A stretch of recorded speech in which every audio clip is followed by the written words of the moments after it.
Chapter 788. Holmes rejected Arash and Hassan's entry with the reason that they have no need to enter at all. Arash was fine with it, but Hassan's bad temper couldn't be tolerated, and cursed wrist Hassan also thought that Holmes was full of problems. In the end, after Gaddafi and Da Vinci's comfort and persuasion, Hassan and Arash became gatekeepers. Holmes, Gaddafi, Matthew, and Da Vinci entered Atlas Yard. Da Vinci was making a fuss along the way, while Gaddafi and Matthew answered Holmes' questions. Finally, after defeating the Guardian boss step by step, everyone finally arrived at their destination. The defense facility that Matthew just destroyed was the last gatekeeper. Before entering the destination, Holmes looked at Gaddafi and spoke with emphasis. "Fujimaru, do you remember my analysis?" "Of course I remember. Holmes, you said that King Solomon's burning of humanity was actually completed, so he was dismissive of humans." "Correction, it was inferred from your testimony." Holmes took a puff from his pipe and corrected. However, Gaddafi just smiled awkwardly. "I remember Mr. Holmes also said that King Solomon was preparing the next plan." In order to avoid Gaddafi's embarrassment, Matthew spoke up. "So, do you know what that plan is?" Because of Holmes's real name, Mashu, who was standing at the entrance of the Atlas courtyard, was excited for a while. But this also made Holmes fully realize that Miss Mashu was his loyal fan. Holmes naturally answered all the questions from his fans. "Of course I don't know." Such a righteous answer made Gaddafi almost fall down, and Matthew also didn't know what to say. As for Da Vinci, she was still enthusiastically studying the pile of defense facilities that Matthew destroyed. It could be said that Leonardo da Vinci had to study for a while every time he passed a level. Nothing could be done about it.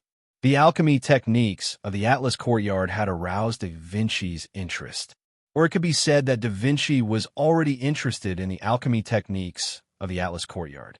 Finally, he turned to look at Holmes, who still did not show any signs of discomfort. If you don't know, you don't know. It's such a simple principle, isn't it?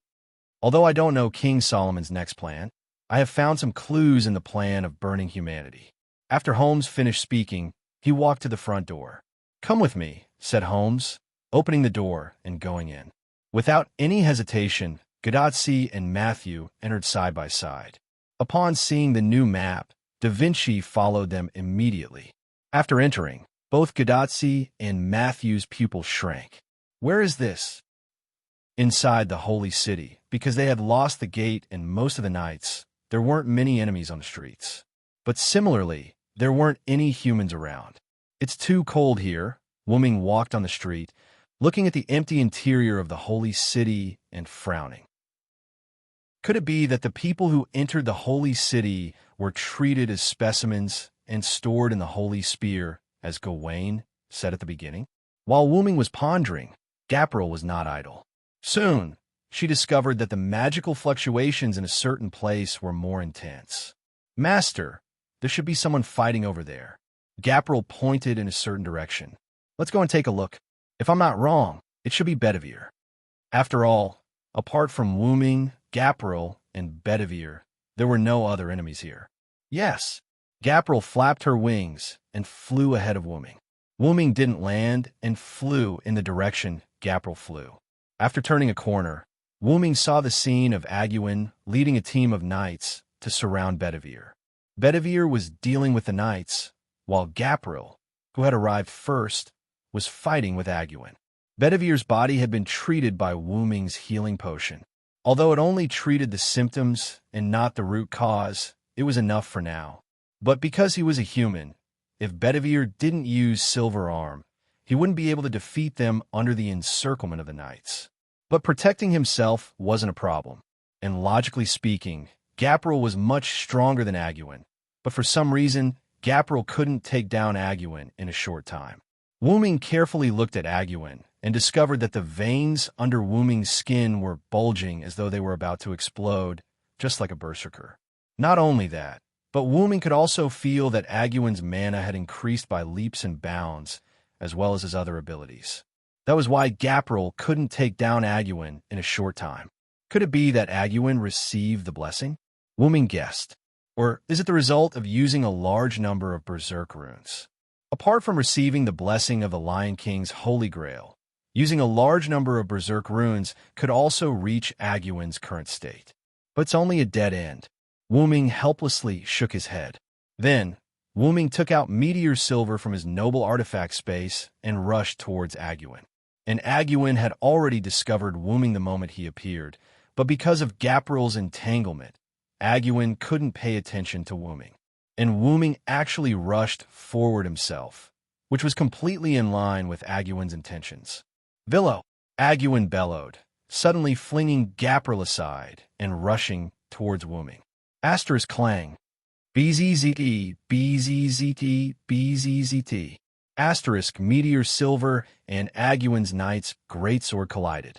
After an ear-piercing collision sound, the two swords clashed and produced sparks. Go hell, Bedivere. Wu Ming glanced at Gapril. Gapril, who was flung away by Aguin, wanted to fight Aguin again, but since Wu Ming said so, she could only give up. And so, Gapril vented her resentment on the solemn knights. Villoa, Aguin bellowed again, causing Wu Ming to shift his gaze.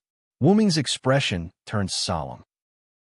He could feel that Aguin's strength was growing bit by bit, and Wu Ming felt that he would soon be unable to suppress Aguin. As someone who was extremely close to Wu Ming, Aguin could naturally feel the changes in Wu Ming. Ha ha ha! How is it? Villo, this is the power of the Holy Grail's blessing and berserk runes. How is it? Isn't it very powerful? Aha! Chapter 789. Wu Ming didn't guess wrong, but Wu Ming was only half right. Not only did Agravain receive the Holy Grail's blessing, he also used the berserk spell. This caused Agravain's ability to improve by leaps and bounds, so much so that Wu Ming had to take Agravain seriously. But the drawbacks are also very clear, Ager Regulus. Wu Ming was right. After receiving the Holy Grail's blessing and the berserk spell, Agravain's mental state was not as good as before. From an outsider's point of view, he was like a mental patient who had just escaped from a mental hospital, and a rather dangerous one at that.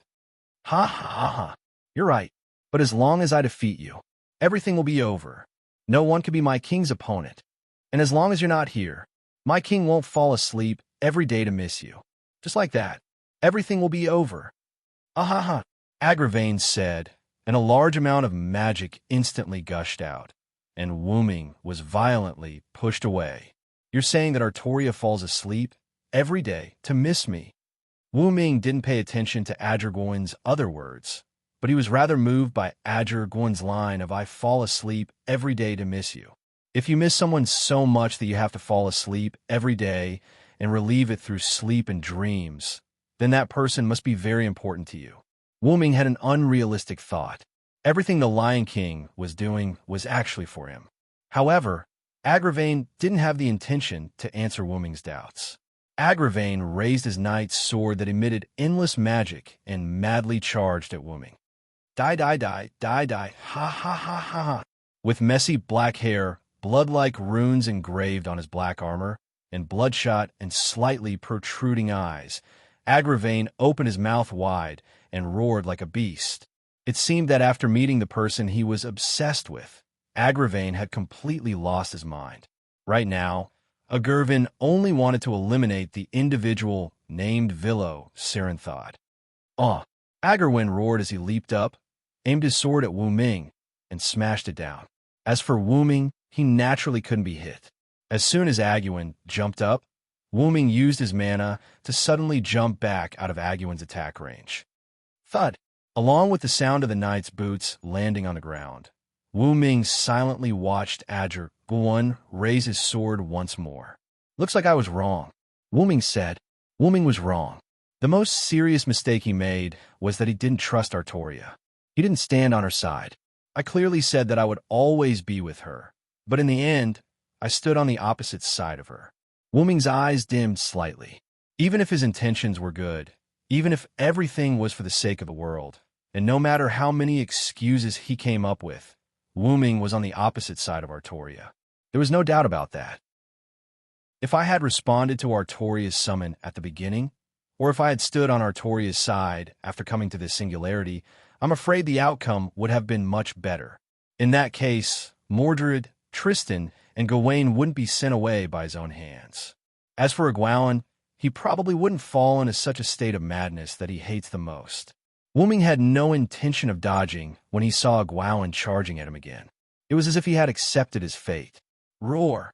Egwalin let out an inhuman roar, and the curse of madness spread all over his face. Let me take the pain for you. Wooming closed his eyes, and Egwalin's knight sword arrived in front of Wooming. Friend! As soon as Egwalin's voice fell, he could clearly see the magic power sweeping across the surroundings, and the entire atmosphere froze.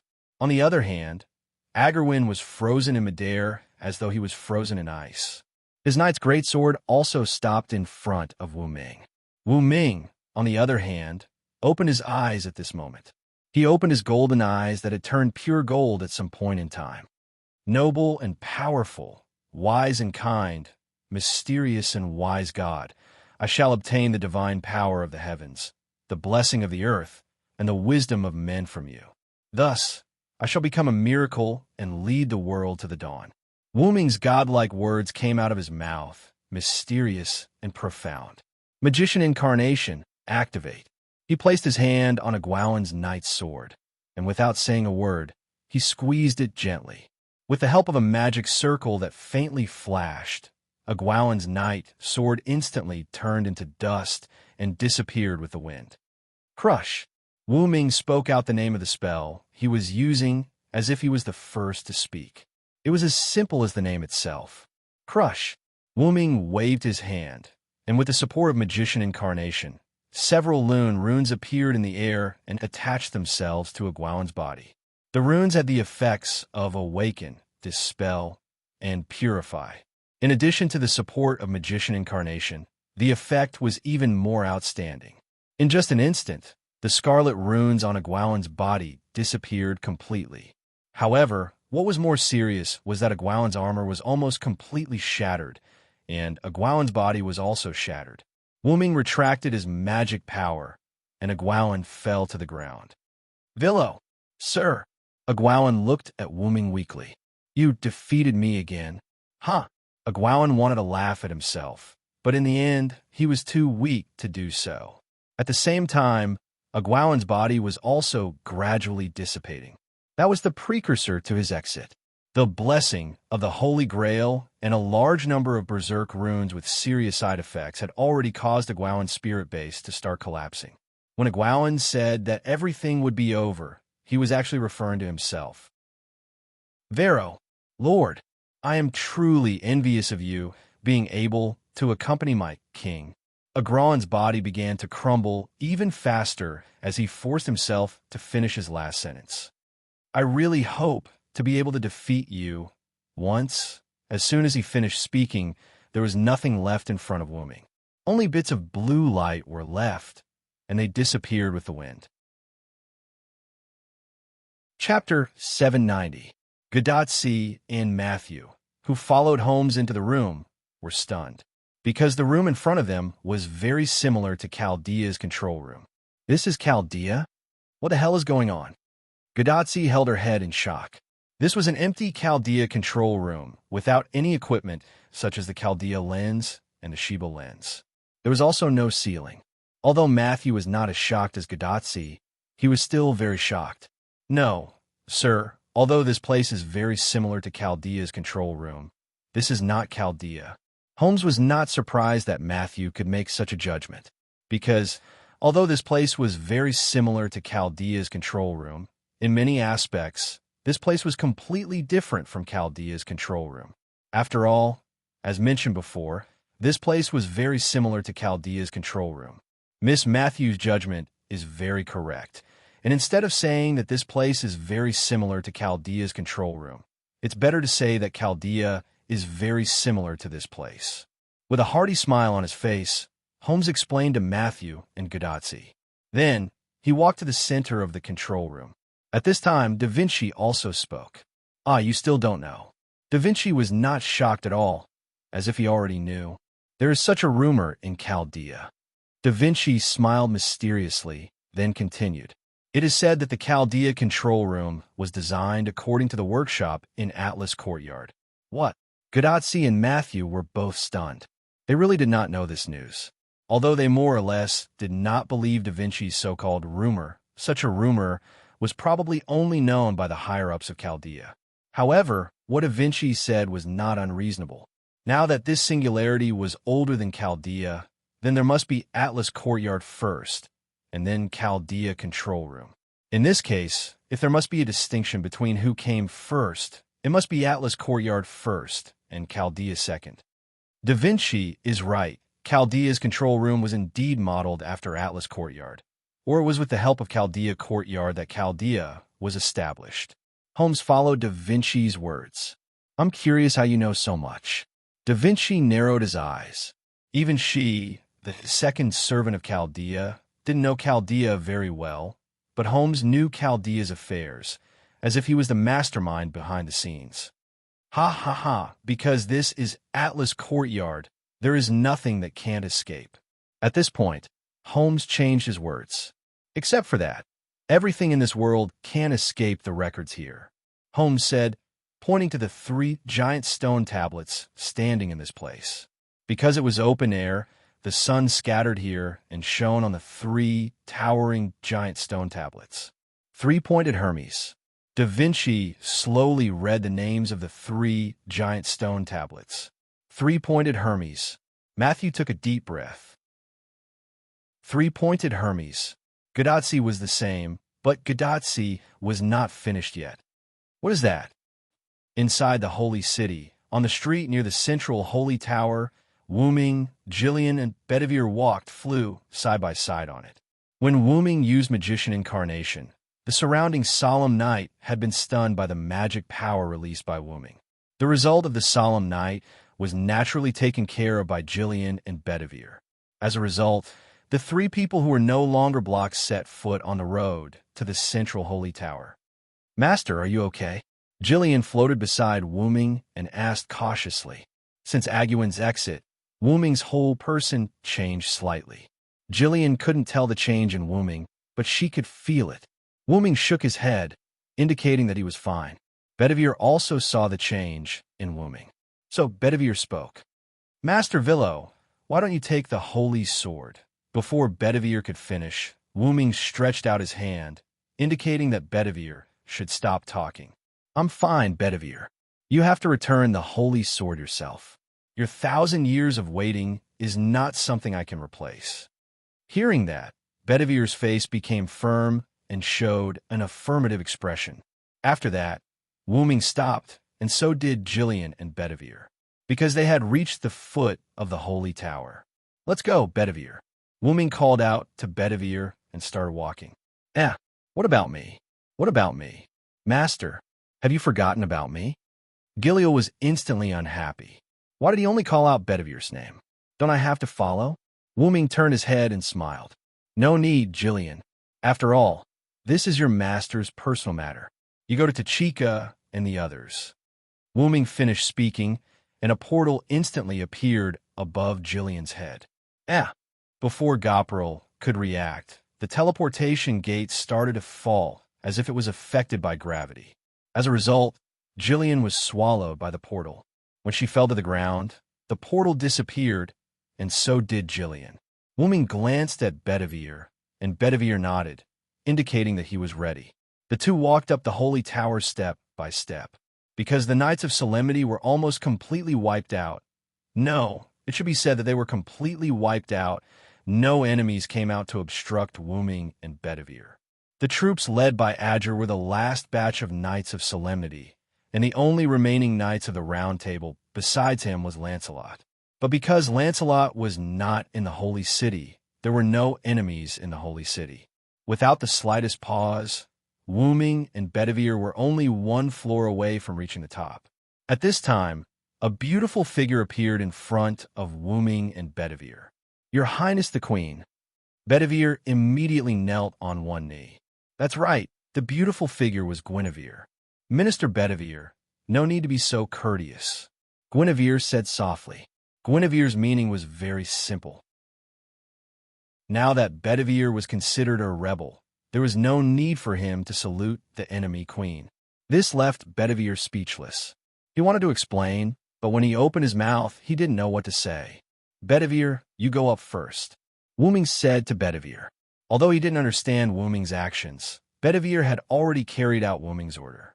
Bedivere walked up the stairs step by step, leaving Wu Ming and Guinevere looking at each other. Chapter 791. From the looks of it, you should know already. Guinevere crossed his arms and walked down the stairs to Wu Ming. Guinevere was talking about Artoria. Aguin gave me a hint. Wu Ming nodded. Then, Wu Ming showed a helpless smile. By the way, did you know from the beginning? Guinevere shook his head. After you came to the holy city and left, the king talked to me a lot. I only knew then. Guinevere extended his hands. Although Wu Ming was wearing armor, Guinevere didn't wear a helmet, so Guinevere touched Wu Ming's cheek. Wu Ming didn't reject Guinevere's overdone action as he enjoyed Guinevere's touch. As expected, I can't win against the king no matter what I do.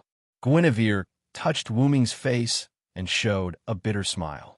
Although the smile was uglier than crying, sorry, Lia is above you.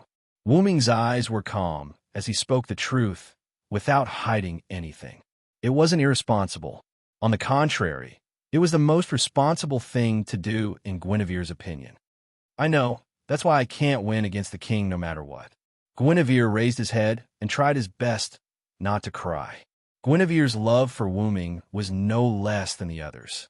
Whether it was falling in a Morgan Le Fay's trap in the end, or descending as a berserker because of his obsession with Wu Ming, it was obvious that Guinevere had feelings for Wu Ming. But Wu Ming smiled. I didn't say that I would give up on you if I chose Lia, Miss Guinevere. Wu Ming touched Guinevere's cheek and wiped away the tears at the corner of Guinevere's eyes with a proud smile. This isn't Britain. I can't do whatever I want. I won't spare either you or Lia. Wu Ming's domineering and gentle words stunned Guinevere for a moment. When he reacted, Guinevere smiled. Really, Sir Villo is really overbearing. She rubbed Wu Ming's hand, but because of the gauntlet, it didn't feel very good. I'll be waiting for you, Mr. Villo. After Guinevere finished speaking, he leaned into Wu Ming's embrace, stood on his tiptoes, and wrapped his hands around Wu Ming's neck before gently kissing him. Guinevere looked at Wu Ming with eyes full of love, and then gently closed his eyes. Although Wu Ming was a little surprised, he immediately reacted and hugged Guinevere. He closed his eyes and enjoyed this moment of peace. After a brief kiss, the two of them separated their heads from each other. Because Wu Ming sucked it clean, he didn't pull the thread or anything like that. Cough, cough. Really, Sir Villo, I didn't expect you to be so skilled. Guinevere's cheeks were slightly red as he lay in Wu Ming's embrace with love in his eyes. Wu Ming was not a newbie, but Guinevere's movements were still immature, but he was still quite skilled. I practiced before, but what's wrong with you? Wu Ming deliberately pretended to be angry. This time, Guinevere was truly frightened. Sir Villo, I didn't practice with anyone else.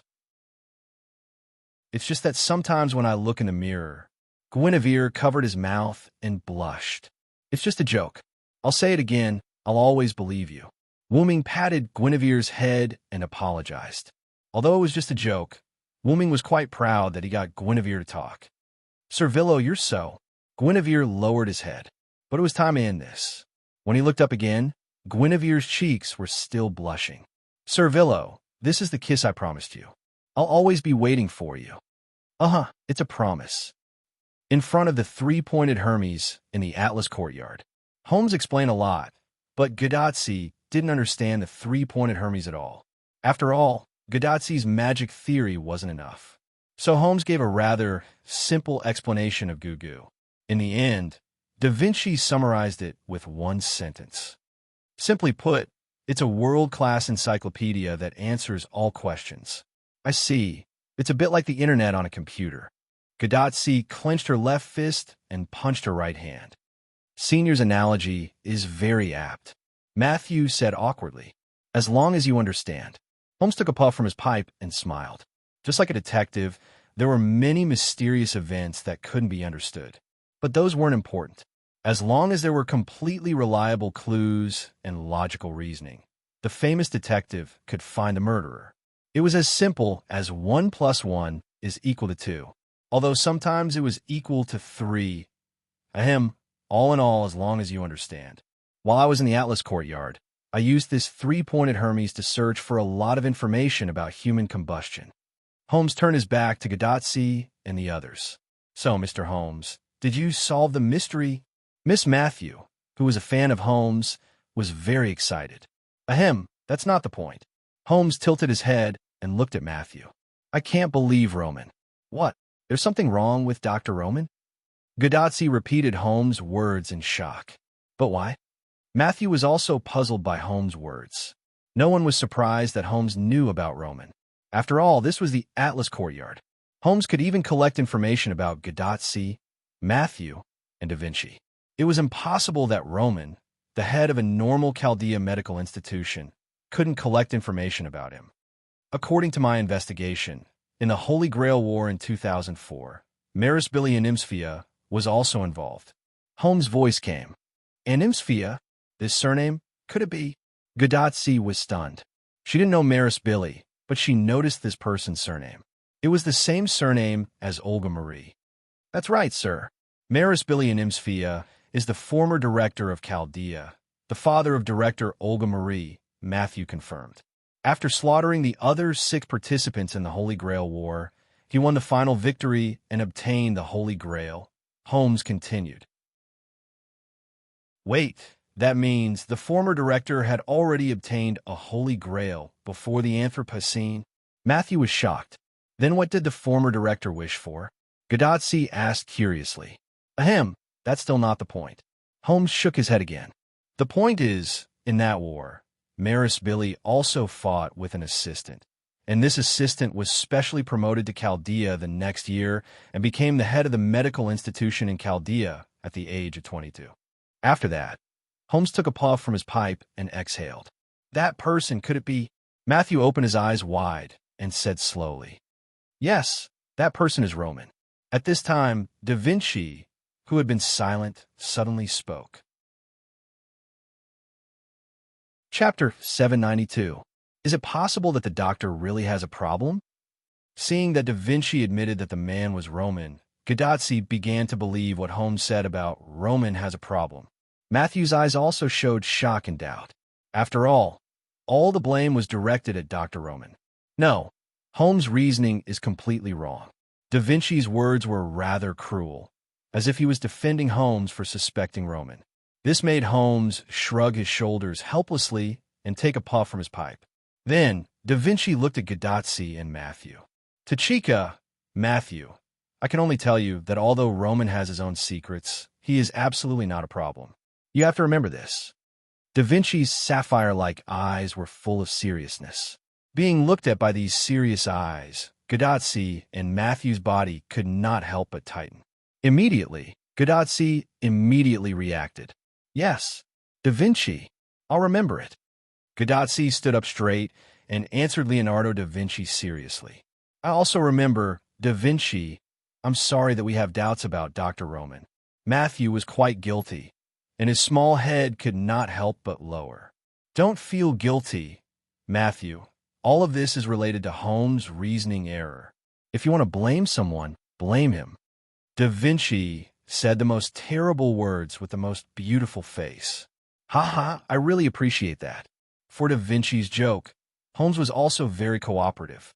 Of course, he did not care. With Da Vinci's guarantee, then I will temporarily put Dr. Roman on the alibi list. After all, with the three-pointed Hermes, Holmes also knew that as one of the first servants to appear in Chaldea, Da Vinci was a founding father-level figure. Since there was Da Vinci's guarantee, it was not impossible to believe Roman for the time being. However, Roman was still under Holmes' suspicion. After all, Holmes had said for now. Oh, right.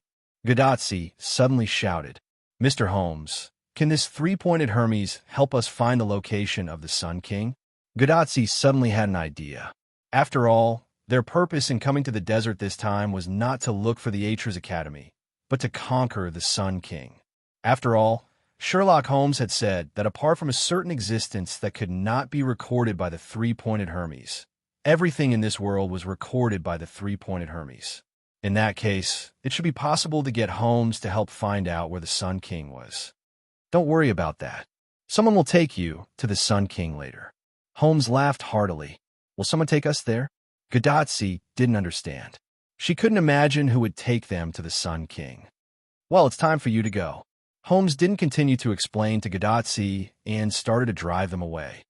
Mr. Holmes, are you not going to come with us? Matthew opened his big eyes and looked puzzled. According to the past practice, new friendly servants should act together with them. I won't. I still have some things to do here. Holmes refused. Since Holmes said so, Gadotsi and others couldn't say anything more. After looking at Da Vinci, who nodded in agreement, Gadotsi, Matthew, and Da Vinci left and returned to the entrance of Atra's Academy. After Gadotsi and others left, Holmes took a puff from his pipe and puffed out the smoke in his mouth. So, let's start a new round of reasoning, my friend. Holmes turned his head, and a silver-white figure was reflected in Holmes' retina. In the central tower of the Holy City, Wu Ming didn't delay at all. After saying goodbye to Guinevere, he went to the highest floor. What was reflected in Wu Ming's eyes was Bedivere, who was kneeling on one knee as if he was offering something. With a satisfied expression, his body turned into debris and was blown away by the wind from afar. And in front of the broken Bedivere, there was no doubt that the fully armed Lion King, Artoria Pendragon. Although Wu Ming wasn't very clear about what Bedivere did during the time when he didn't come up, he could guess it even if he guessed. Return the Holy Sword. Only by returning the Holy Sword, Bedivere, who had lost his obsession, would his body, which had lived for thousands of years, collapse.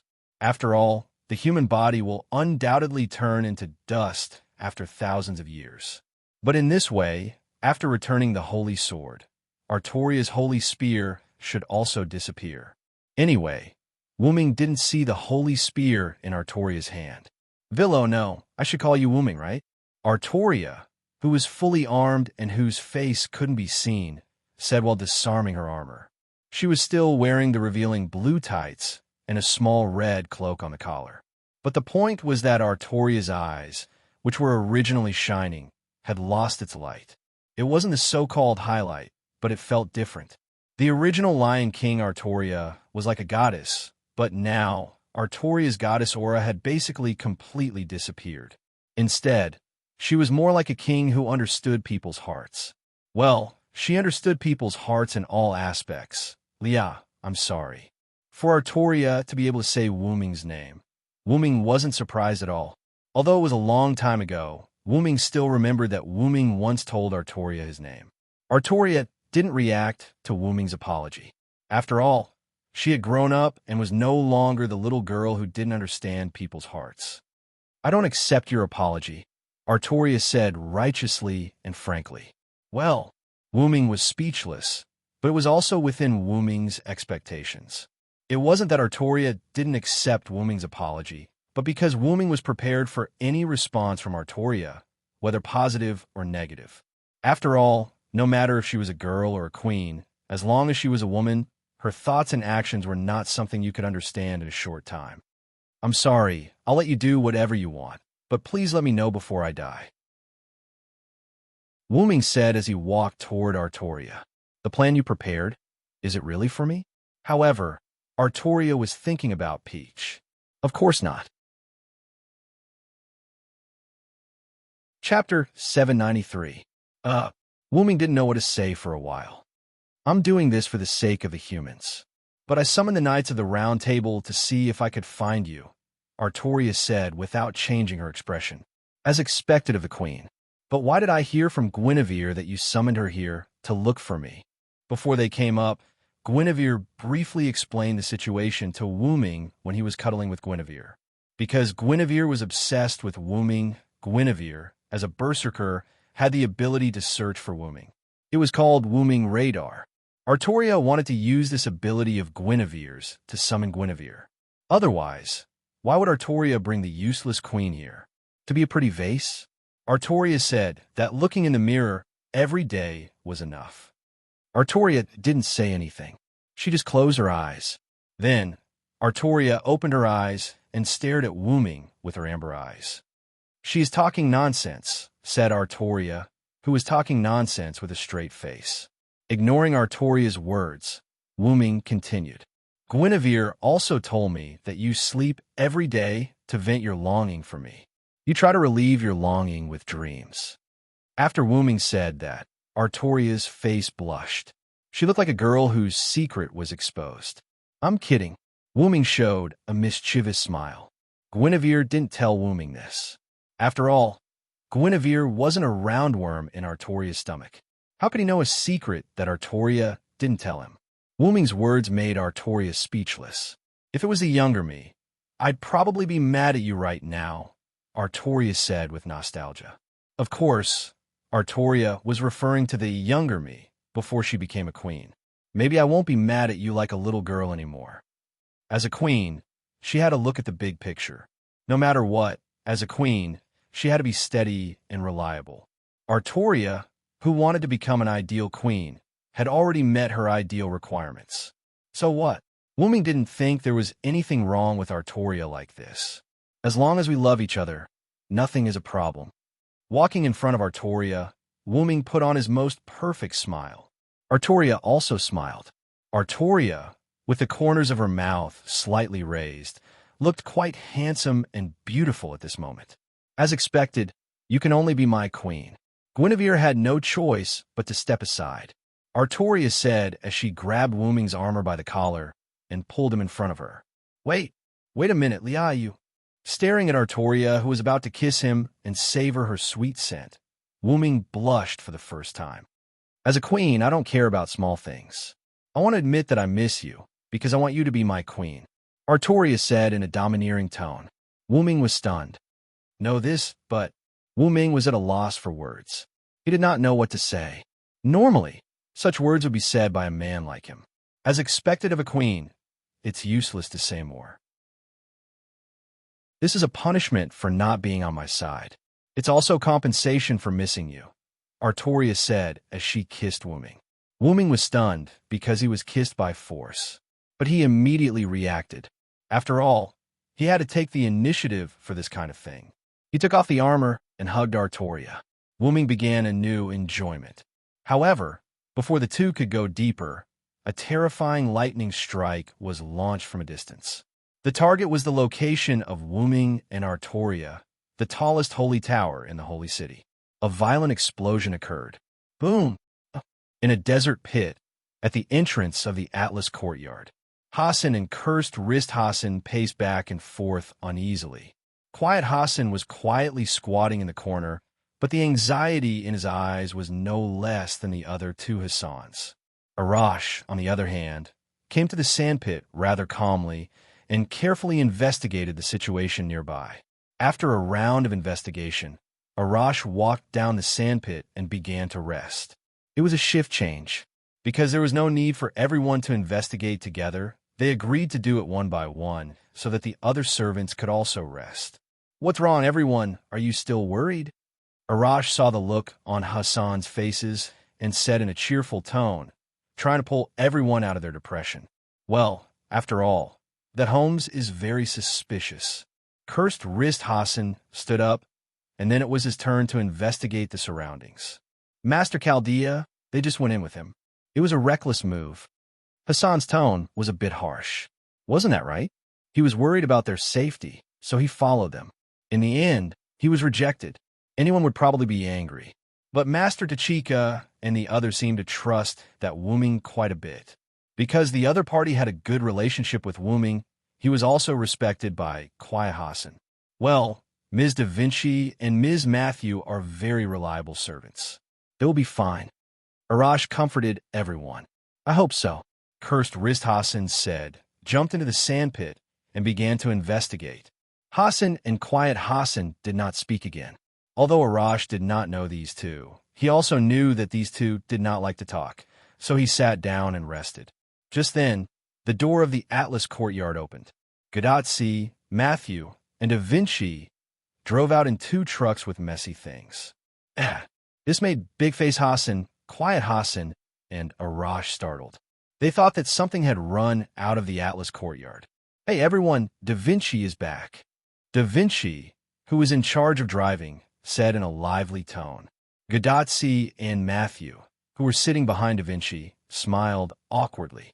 This car was temporarily put together by Da Vinci with the fragments of the alchemy creations on the way back. The purpose was naturally to collect the alchemy creations that Da Vinci was interested in along the way. Because Da Vinci used wood and minerals to make cars, Gadotsi and Matthew were not surprised that Da Vinci could make a car. "What are you guys doing?" Arash looked at the messy things on the car and was a little puzzled. Da Vinci wanted to pick them up personally. We couldn't help it." Gadotsi scratched the back of her head. This was also why they were so slow. It did not take much time to fight all the way back, but on the way back, they had to pick up garbage and wait for Da Vinci to make a car. That was why they were delayed for so long. "It's good that nothing happened. Did Holmes do anything to you?" Hassan asked worriedly. No, Mr. Holmes just gave us a tour of the Atras court." Mashu smiled. It was better to hide the things that Holmes told them about the burning of humanity. "It's good that you were fine." Quiet Hassan nodded. At this time, Cursed Wrist Hassan suddenly rushed down. "Not good, we are surrounded." Chapter 794. What? Whether it was Hassan, Arash, Gadotsi, or Matthew, everyone was shocked. "We're surrounded?" Da Vinci did not panic. Instead, he sat in the car and thought about something. "Mr. Cursed Wrist Hassan, did you see who the enemy is?" After getting out of the car, Matthew immediately asked Cursed Wrist Hassan, who had just gone to investigate. "They're from the Holy City. The leader is the Knight of the Round Table, Lancelot," Cursed Wrist Hassan said in a heavy tone. Hassan had dealt with the Knights of the Round Table for a long time and naturally knew them. However, it was because of this that Cursed Wrist Hassan's tone was heavy. Lancelot is known as the strongest person below the British Silver Dragon. It is said that other than the British Silver Dragon Villo, no one among the Knights of the Round Table can defeat him. Even Gawain, who was favored by the sun, was defeated by Lancelot in the mythical history records. Lancelot. Matthew was a little stunned, as if he was thinking about something. "Are you okay, Matthew?" Gadotsi, who got out of the car with Matthew, held Matthew's hand and asked with concern. "I'm fine, Senior. After all, that Knight Lancelot is Mr. Galahad's father. I'm about to face Mr. Lancelot. I feel a little strange." Matthew explained the reason with a strange expression. "Don't worry, Matthew. Even if your father comes, I'll be by your side to support you." Gadotsi thought that Matthew, who was affected by the Galahad spiritual base, was afraid of facing his father. Hence, she encouraged Matthew. However, Matthew looked embarrassed. "No, Senior. How should I put it? I don't know why, but I just want to go out and teach Mr. Lancelot a lesson." Matthew's eyes turned cold. So it's not that you're afraid of being close to your father." This time, it was Gadotsi's turn to be embarrassed. All right. Tachika and Matthew, both of you calm down. It's not certain whether we'll fight or not." Da Vinci made a sound and signaled Gadotsi and Matthew to calm down first. Gadotsi and Matthew subconsciously repeated, "It's not certain whether we'll fight or not." "Ms. Da Vinci, why would you say that?" Cursed Wrist Hassan walked up to Da Vinci and wanted to ask. He did not think that the Knights of the Round Table would let Hassan go, nor did he think that the Knights of the Round Table would let Chaldea go. Although the phrase, "there are no eternal enemies, only eternal benefits," was well said, there was no benefit between them. The other party wanted to kill them all, and Chaldea's men had to protect the people that the other party wanted to kill. Therefore, to them, who had already become enemies and had no benefits, there was no need for them to reconcile. Not to mention that the other party was a Knight of the Round Table who obeyed the Lion King's every command, so it was even more impossible for them to negotiate. Well, after all, we can't run away, right? Da Vinci got off the car and came to the ground. He patted his car. Although we can also rely on this car to try to rush out, the possibility of it being destroyed halfway is quite high. After walking to the back of the crowd, Da Vinci turned around. "So, let's see what the other party's intentions are." Gadotsi and Matthew were the first to nod. After all, there was no other way. Cursed Wrist Hassan, Hundred Face Hassan, and Tranquil Hassan looked at each other, and then nodded after getting the consent of the other two. In that case, let me be the vanguard. After all, someone had to make contact with the other party first to determine the other party's intentions. Otherwise, if everyone went to talk to the other party together and the other party was hostile, they would be walking right into a trap. Without waiting for Gadotsi and the others to agree, Arash jumped into the sandpit with a big stride. "Mr. Arash," Matthew called out instinctively, but Arash had already left. "Don't worry, Sir Matthew. Arash is not a weak existence." Cursed Wrist Hassan comforted him. After all, he was a great hero who tore the land apart. "Let's go, everyone. Let's follow and take a look," Da Vinci suggested. After all, they had to cover for Arash. On the ground, at the edge of the sandpit, Gadotsi and the others were half squatting here, looking at Arash, who was in front of Lancelot's team. Arash, who was close to Lancelot's team, was not attacked by Lancelot. On the contrary, Lancelot seemed to be on the same side. Anyway, facing the vigilant Arash, Lancelot looked like he had a headache. Gadotsi and Matthew were confused. "Is Lancelot really going to reconcile with us?" Gadotsi said instinctively. "I hope so." Whether it was on behalf of Galahad or as Matthew himself, Matthew hoped that Lancelot could stand on their side. Emotionally, Lancelot was Galahad's father, and Matthew did not want her and Lancelot to oppose each other. Logically, Lancelot was a powerful knight of the Round Table and a very reliable helper. Lancelot said something to Arash, and in the end, Lancelot had his team stay where they were. He kept a distance from Arash and followed Arash to the sandpit. It seemed that Lancelot was going to fight alone. When Lancelot approached, Cursed Wrist Hassan, Redeemer Hassan, and Tranquil Hassan immediately rushed out and surrounded Lancelot in a triangular formation. "Hassan, huh? Please don't do anything. Please believe me. I'm on your side," Lancelot said calmly, as if it was a matter of course. "You have no reason to be on our side," Cursed Wrist Hassan said vigilantly with a dagger in his hand. Looking at how vigilant Hassan was, and then looking at Gadotsi, Matthew, and Da Vinci at the edge of the sandpit, Lancelot lowered his head subconsciously. In fact, it was because Lancelot saw Matthew and panicked for a moment. Matthew, Gadotsi, and Da Vinci walked over and asked Lancelot, "Mr. Lancelot, do you have any evidence to prove that you're on our side?" Matthew looked impartial. "Didn't Servillo tell you?" Lancelot was puzzled. Gadotsi and Matthew looked at each other and shook their heads. "Servillo didn't tell me anything about you." Matthew's heartless words hurt Lancelot a little, but as a father, he had to be strong. "Actually, Servillo came to me before, and I had already betrayed him," Lancelot explained. "Then why did you lead your troops to attack my village?" Cursed Wrist Hassan questioned. The dagger in his hand reflected the light of the sun, and it was chilling. As if responding to each other, Redeemer Hassan's dagger and Tranquil Hassan's poison blade also emitted a strange light. "This, Servillo asked me to continue to stay as a spy under the king, so I had to lead my troops to attack your village." Lancelot tried to explain, but Redeemer Hassan was the first to voice his disbelief. Quibble. Gadotsi and Matthew did not know what to do at the moment, and Arash also frowned. Da Vinci, on the other hand, smiled as if she had seen through everything, but she did not say anything. In this stalemate, a male voice came from behind Gadotsi and the others. "All right, everyone put down your weapons. Lancelot is one of us."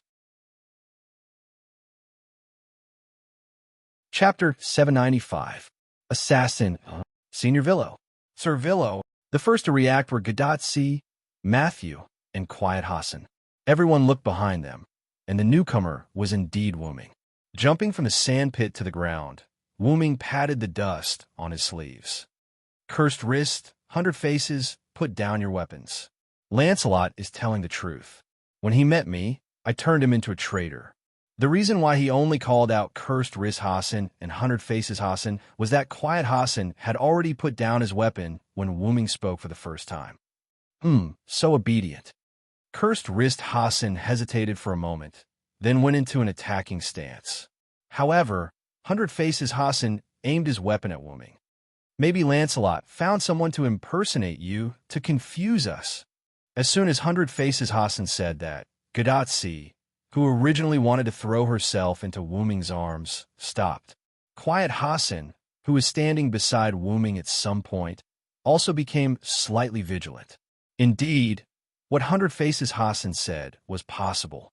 After all, the timing of Wuming's appearance was too coincidental. In the face of Hundred Faces Hassan's suspicion, Wuming naturally had a way to prove himself. Wuming waved his hand, and in an instant, a strange black-purple portal opened above his head.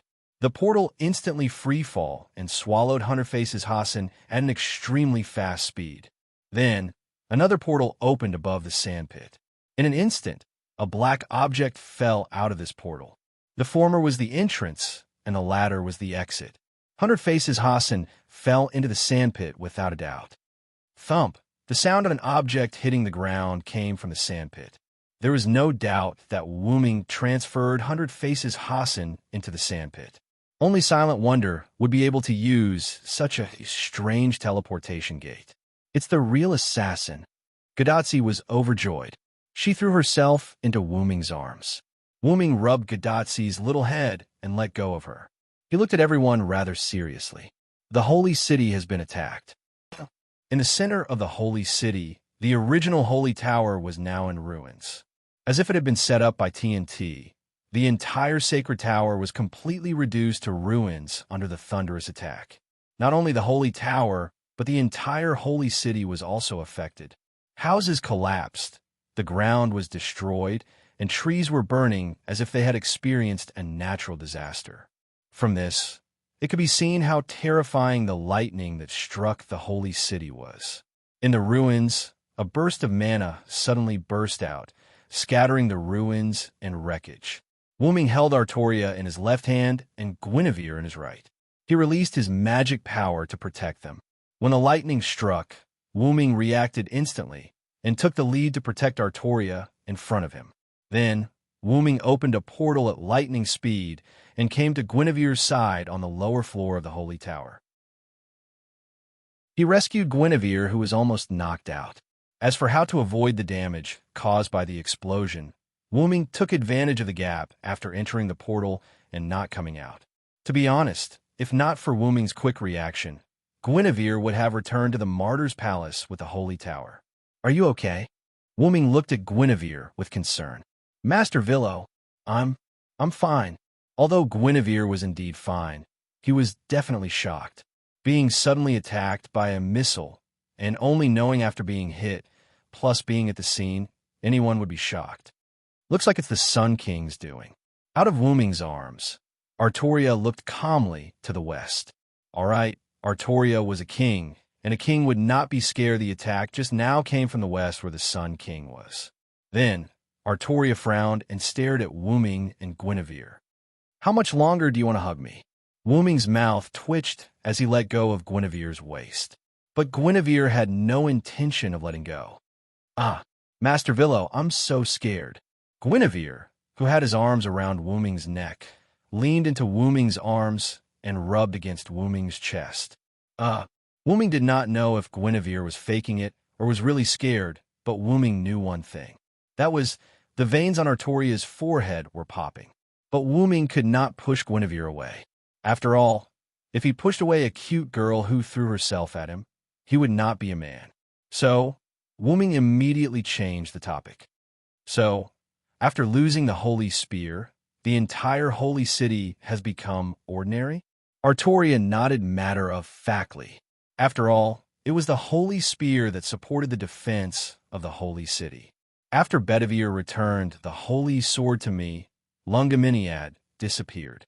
It was like dripping ink into water, and the water would be assimilated by the ink.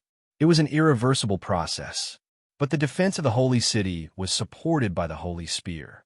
Without the Holy Spear, the holy city naturally became an ordinary city. The Holy Tower, which was the incarnation of the Holy Spear, also became an ordinary tower after the Holy Spear disappeared. The Sun King really knows how to take advantage of opportunities.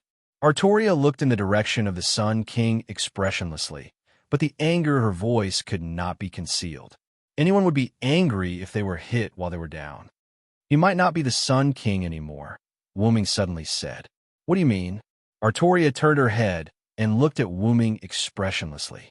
Then, Wuming told Artoria his deduction. After thinking for a few seconds, Artoria nodded. "That is indeed a possibility. No wonder the Sun King put aside his pride to cooperate with me." Then, Artoria reached out her hand and grasped the air. An invisible weapon appeared in Artoria's hand. It was the holy sword that withstood the wind enchantment, Excalibur. "How dare you trick me?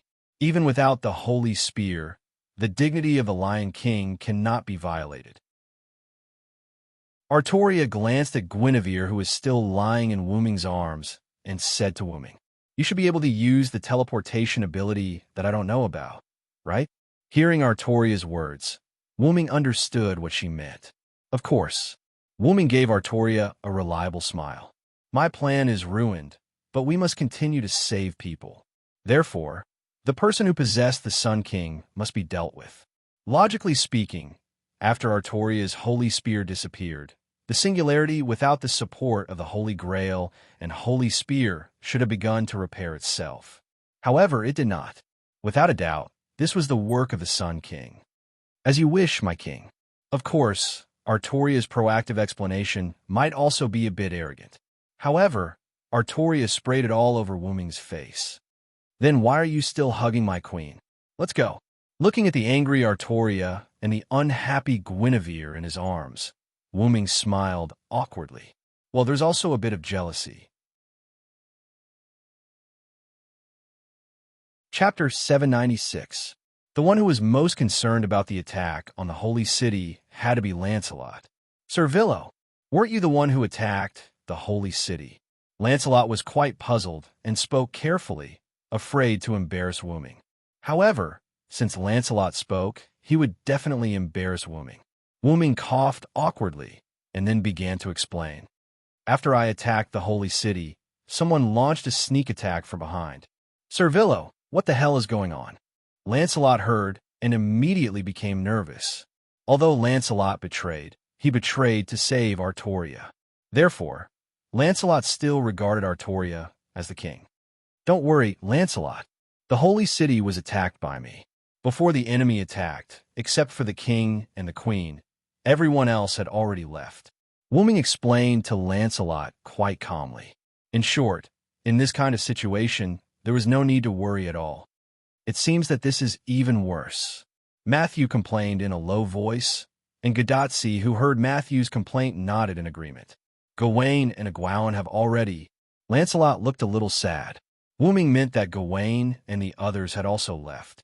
Even if he appeared as a servant who had already passed away, Lancelot still mourned for Gawain and Egwene's departure.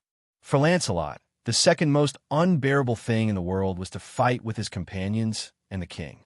Of course, the most unbearable thing is to turn against one's daughter or son and become enemies with one's mother. He patted Lancelot's shoulder, indicating Lancelot's condolences.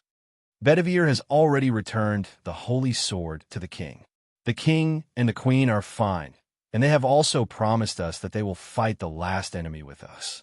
This was good news for Lancelot. "Is that so? The king is saved." Lancelot closed his eyes and sighed in relief. Even Matthew and Gadotsi were delighted. Gadotsi was happy to have strong support to help them, while Matthew had both the former and the joy of being saved by the king. After all, Galahad also influenced Matthew. Immediately after, Lancelot seemed to have thought of something. He suddenly opened his eyes and looked at Wuming. "By the way, is Bedivere okay?" After completing his mission, as an ordinary person who had lived for 1,000 years, he naturally turned into ashes and disappeared. Wuming tried to make his tone as calm as possible, trying not to cause panic. However, this was impossible. Hearing Wuming's words, Gadotsi, Matthew, Da Vinci, Arash, Lancelot, and Hassan were all taken aback. "Senior Villo, are you saying that Mr. Bedivere is a human?" Matthew asked in disbelief. The others also looked at Wuming as if they were asking for an explanation. So, Wuming began to explain. "It's normal that you don't know. I guess Bedivere didn't tell you. However, One thing is clear, Bedivere is a human and not a servant. This is true. This should be Merlin's ability. Lancelot sighed.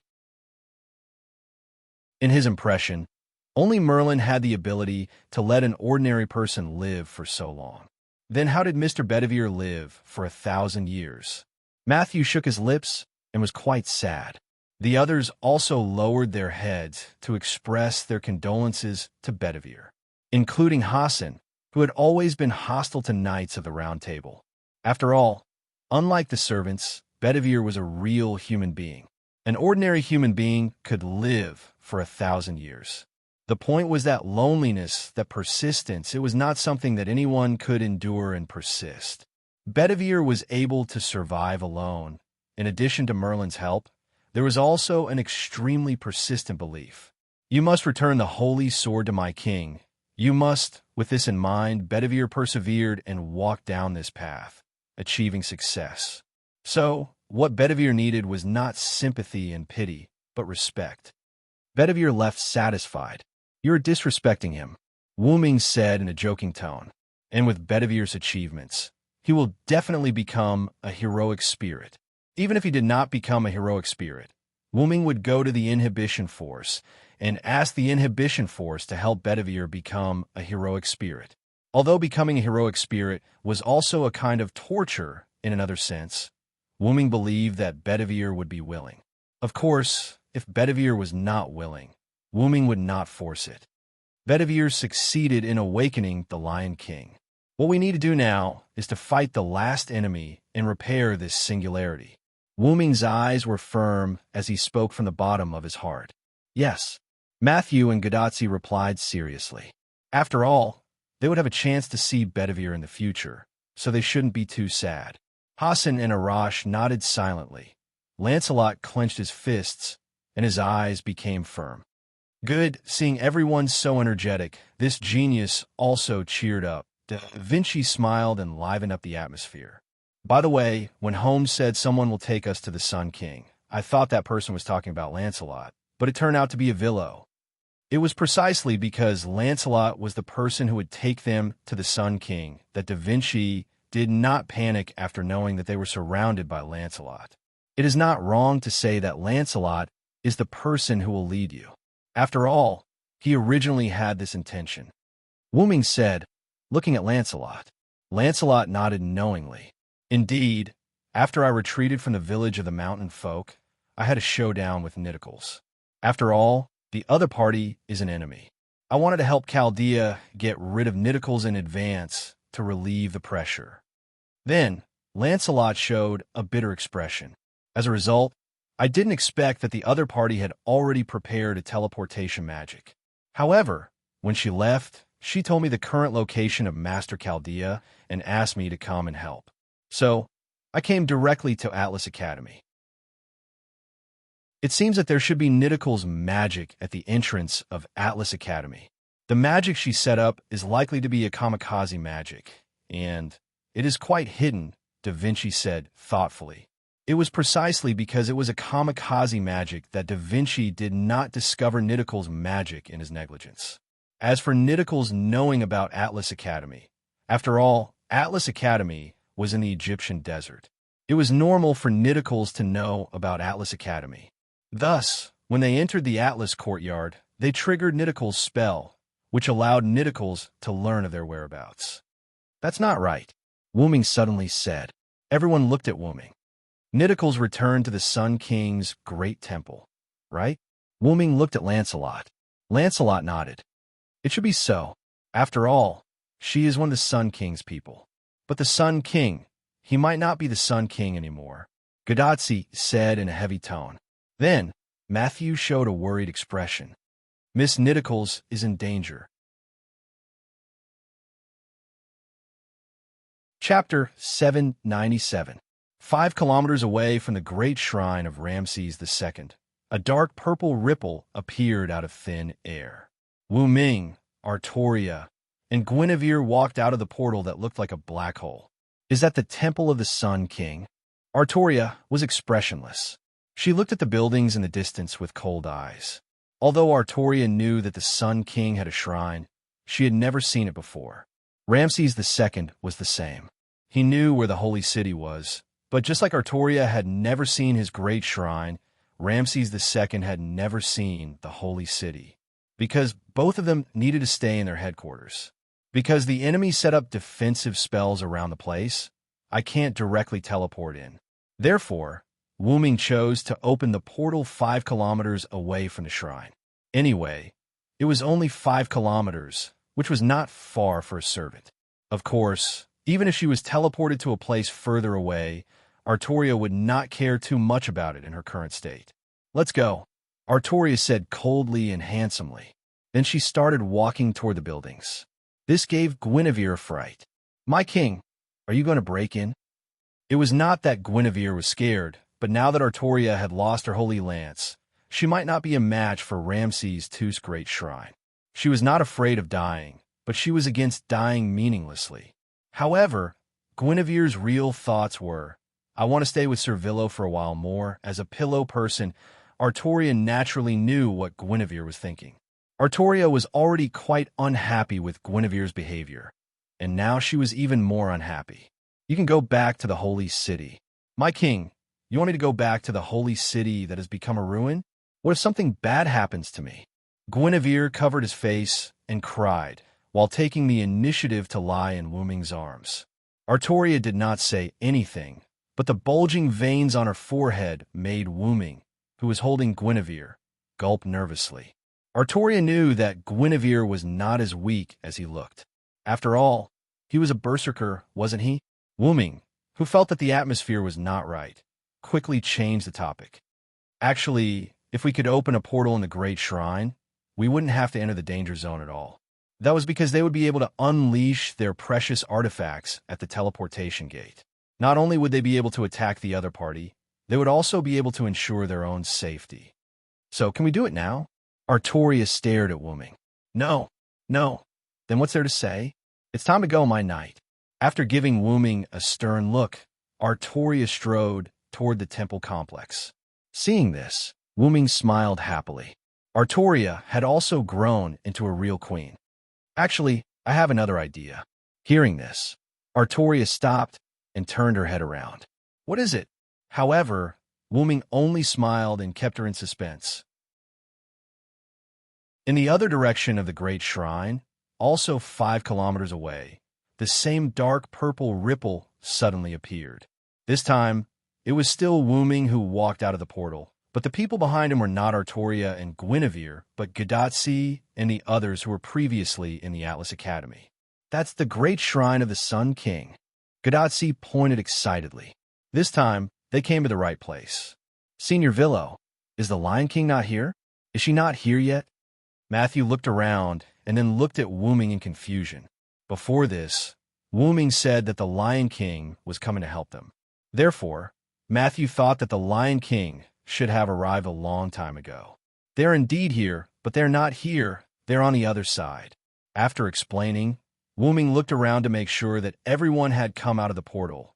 Then Wu Ming closed the portal. "Now let's start attacking the Great Shrine. Is it okay to be in such a hurry?" Cursed Wrist Hassan was worried. "Of course, it's okay because we're not the main attackers." Wu Ming smiled slightly. In other words, they had enough time to prepare since they were not the main attackers. However, if they did not hurry, they might not be able to make it in time. "Do you mean that the Lion King is the main attacker?" Hassan instantly understood. "Villo, I remember you said that after Bedivere returned the Holy Sword to the Lion King lost the Holy Spear. In that case, let me break the defense of the Great Shrine with my noble phantasm." Arash volunteered to step forward. "Forget it. The previous promise was only temporary. With me around, there's no need to sacrifice your companions." Wu Ming smiled jokingly. Then, Wu Ming seemed to feel something and was stunned. Before everyone could react, Wu Ming snapped his fingers. The portal appeared under everyone's feet, and everyone was instantly teleported away. In the next second, everyone was in the sky. "What? It seems to be okay," Gadotsi shouted in shock, but then she realized that there seemed to be a transparent land here. "This is the ground built by my spirit. Let's stay here for a while. The show is about to begin." The ground is built purely by spirit, Hassan was shocked. How strong must one's spirit be to build a ground that could withstand 8 people? It is indeed built purely by spirit. Da Vinci squatted down and studied it with interest. Da Vinci, don't mess around. If something goes wrong, we will all fall. Gadazzi swallowed her saliva. Even if it was the ground, it was transparent. Looking at this height, they would definitely become meat paste if they fell. Although Matthew was a little nervous, she was constantly adapting. Matthew even felt a little excited now. Then Matthew asked, "Senior Villo, what do you mean by good show?" Matthew's focus was different from others. She noticed the good show that Wu Ming mentioned. Wu Ming, who was about to answer Matthew, was stunned again and then said, "It's now." Boom! A sound like a stormy sea came from the ground to the sky where Gadazzi and the others were. Everyone looked down subconsciously. With a glance, everyone could not help but widen their eyes. It was not a stormy sea, but a real stormy sea. The water that came out of nowhere, or rather, the torrential flood that came out of nowhere, was rushing toward the grand shrine at an extremely fast speed. Not only that, several attentive people, such as Matthew, Hassan, and Arash, also noticed that it was not only the desert below them that had a flood. If one looked at the grand shrine complex as the center, they would find that the torrential flood came out of nowhere in all directions around the grand shrine. And there was only one direction of the flood, which was the grand shrine complex of Ramses II. It was so similar, God's punishment. Cursed wrist Hassan said bitterly. That was right, it was the God's punishment flood. Now, the flood seemed to be controlled by God. It completely surrounded Ramses II's grand shrine.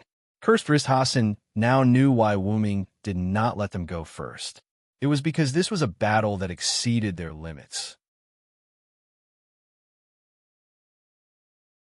Chapter 798. On the other side, Wu Ming led Artoria and Guinevere to stand on the ground created by his spirit power. The golden color in his eyes, which represented his sorcerer's form, had receded, and his eyes returned to their original red color. God says humans are sinful. God says the world needs to be purified. Thus, the flood is given to me. In the name of the Supreme King, I will grant the world equal relief. There was another way that Wu Ming told Artoria, and that was to use the 6th of Wu Ming's 12 forms, the flood. Like a divine punishment, the waves could crush everything. Half of the desert was turned into an ocean. Sand was tossed up and down in the ocean, making it look like a moving sea of sand. Guinevere was already dumbfounded by Wu Ming's display of such a terrifying attack. I didn't expect you to still have such an ability. Artoria was impressed by Wu Ming's ability. There was no doubt that he had reached the level of a god. The praise from Artoria, who used to be the goddess Lungaminiad, was the best proof of that. This is the power of a god that I obtained after killing a god. It's on my trump cards. Wu Ming told Artoria the source of his power without hiding anything. I knew it was a trump card, but I didn't expect it to be one of your trump cards. Artoria was surprised. One of meant that Wu Ming had other tricks that were comparable to this divine punishment. Villo, you're so strong. Guinevere jumped into Wu Ming's arms happily. Guinevere was happy that the person he loved was so strong. Of course, being able to jump into Wu Ming's arms was what Guinevere cared about the most. The veins on Artoria's face bulged again. She resisted the urge to attack and looked at the grand shrine. Is that so? But you should know that the Sun King's temple is not something that can be destroyed that easily. When the torrential flood approached the edge of the great shrine complex, it was as if it had hit an invisible wall and was unable to move an inch forward. That should be the defense mechanism of the temple. After thinking about it carefully, the manifestation of the flood was not about how much damage it could cause. It was about the wide range of impact and the ability to crush enemies caught in the flood. Therefore, it was reasonable that the flood could not break the defense of the temple. Of course, I didn't rely on this power to break the defense of the temple. Wu Ming was right. From the beginning, he did not expect the flood to break the defense of Ramses II. As someone who also had a temple, Wu Ming naturally knew the power of the temple. As the master of the temple, Not only could he make himself invincible in the temple, but he could also attack the temple. Even if the temple was attacked from the outside, the temple was not something that could be easily broken. Combining offense and defense wasn't just for show. Lightning, lightning, lightning. I am the conqueror who can defeat 1,000 with 100, 10,000 with 1,000, and 10,000 with 10,000. Now, for me, who is standing on the side of justice, please shine brightly and bestow me with divine power. Without any hesitation, Wu Ming quickly chanted the words, and arcs of electricity appeared on his body. Wu Ming reached out a hand and pointed in the direction of the temple. I am the one who will crush all the enemies and hostility of humans and demons. After that, Wu Ming clenched his fist, and the entire sea of sand turned into a sea of lightning. On the other side of the sky, Gadotsi and the others were still immersed in the stormy waves of divine punishment. As expected, Senior Villo is so strong. Matthew even had the feeling that even if he used his noble artifact, he might not be able to withstand the stormy waves. It had to be said that ever since Matthew met Wu Ming, he always had such an illusion. Don't always think so much. You have to believe in yourself. Wu Ming suddenly rubbed Matthew's little head. As soon as Matthew spoke, Wu Ming knew what he was thinking. Not only Matthew, but Galahad's personality was also a bit like Matthew. They always thought that they could not do anything. How would they know if they did not try? I know, Senior Villo. Stop rubbing my head. Matthew blushed and escaped from Wu Ming's claws. He hid behind Gadotsi and tidied up his hair that was messed up by Wu Ming. Out of kindness, Gadotsi also helped to tidy up Matthew's hair and complained to Wu Ming. Really, assassin, don't tease Matthew anymore. She's my junior. Yes, in short, don't give up easily if you haven't tried. Wu Ming perfunctorily responded to Gadotsi's complaints, and then gave Wu Ming some chicken soup for the soul. Although many heroes must have told you or conveyed a similar meaning, I still have to nag. Wu Ming crossed his arms and looked straight at Matthew.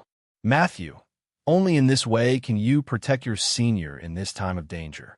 Matthew's heart had become a little relaxed because of his contact with too many powerful. Wu Ming had to teach him a little lesson. In fact, the most important thing was that those powerful did not endanger Matthew's senior, Gadotsi. If they did, Matthew would not relax at all. Wu Ming believed so. That was why it was a little lesson and not a lesson that must be taught. Yes, I understand, Senior Villo. Matthew took a deep breath, readjusted his state, and replied seriously. Of course, if Matthew wants to experience the power of this flood, I can spare some time to help you. Wu Ming showed a mischievous smile. Please don't. Matthew shook his head violently and gulped. No one wanted to be on the edge of danger for no reason, except for those guys who wanted to find excitement.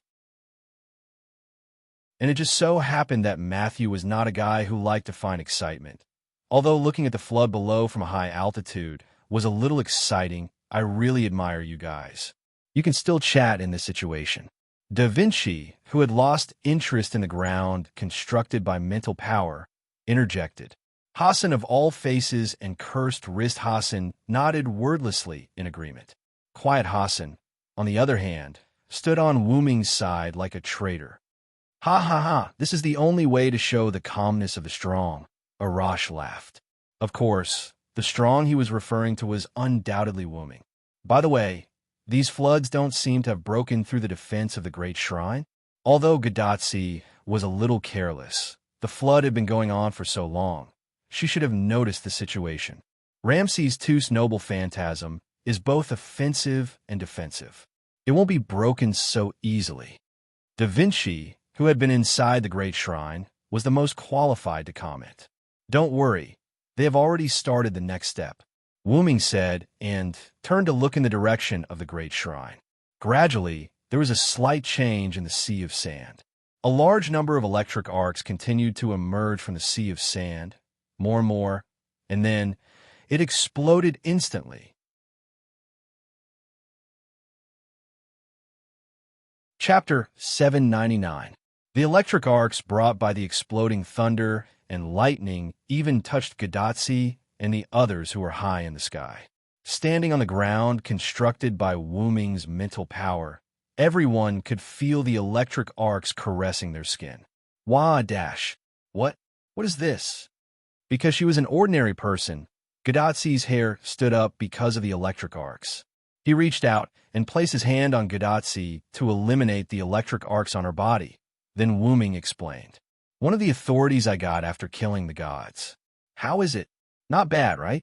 Wu Ming was quite satisfied with the show his original body had put on. Huh. Assassin, your authority? But you didn't do anything? Gadatsi was stunned.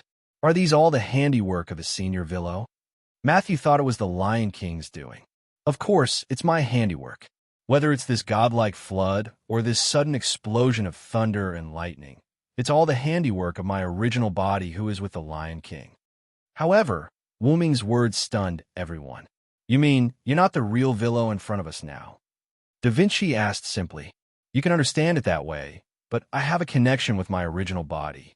At the current, very close distance, all my feelings can be transmitted to my original body in real time. So now you're talking to the real me. After a brief explanation, Wu Ming showed a surprised expression as if he had just reacted. By the way, didn't I say before that I'm not the original body? Of course not. Gadatsi and Matthew said in disdain. Even Tranquil Hassan could not help but nod. Really, are they here to fight or to play? Hassan of all faces had a headache about the current situation. I feel the same way, cursed wrist Hassan agreed. Anyway, it's all because of your teleportation portal, assassin. You sent us to the wrong place. Speaking of this, Gadatsi rolled his eyes at Wu Ming.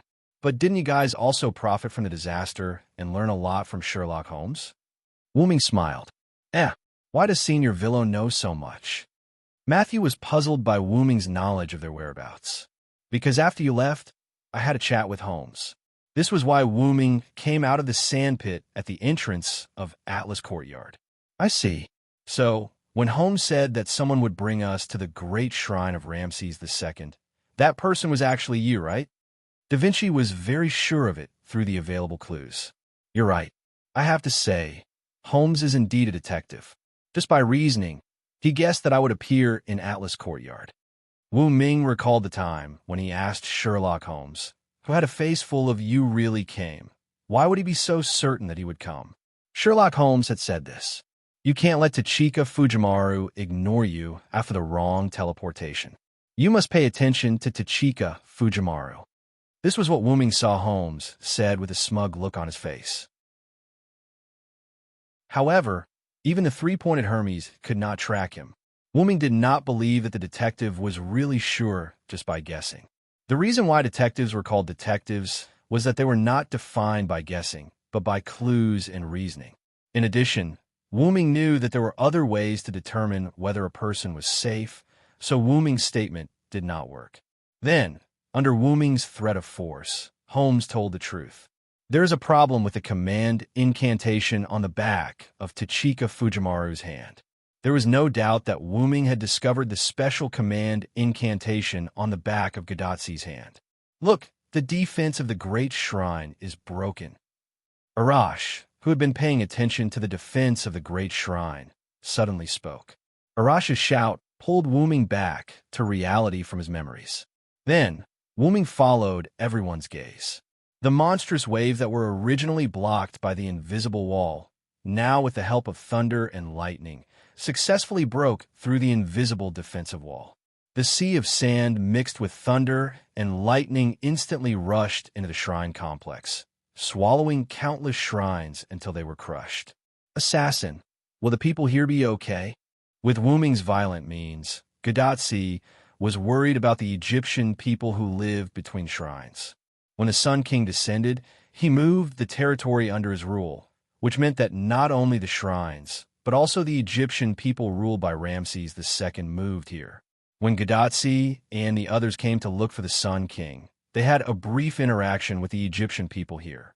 The Egyptian people also helped to move the food and water they obtained from the Sun King into the car built by Da Vinci. Is that so? When you came, were there any ordinary people here? Wu Ming pondered and began to recall.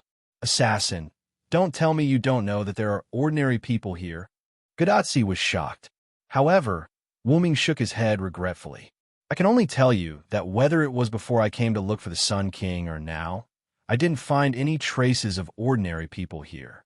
After Gadotsi and the others left the desert, when Wuming came to talk to the Sun King, Wuming didn't find any traces of Egyptian people here, not even traces of life.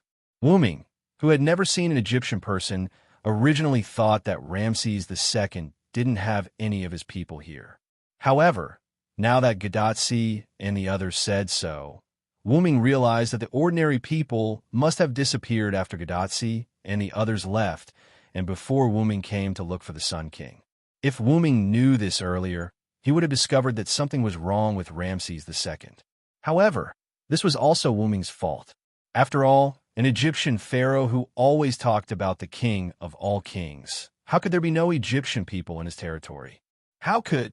Matthew froze for a moment. That's impossible. There were a lot of people when we came. Gadotsi also began to worry. Gadotsi and the others didn't suspect Wuming. They were simply worried about the missing Egyptian people. At this time, Da Vinci spoke. I'm afraid it's the work of the unknown enemy this time.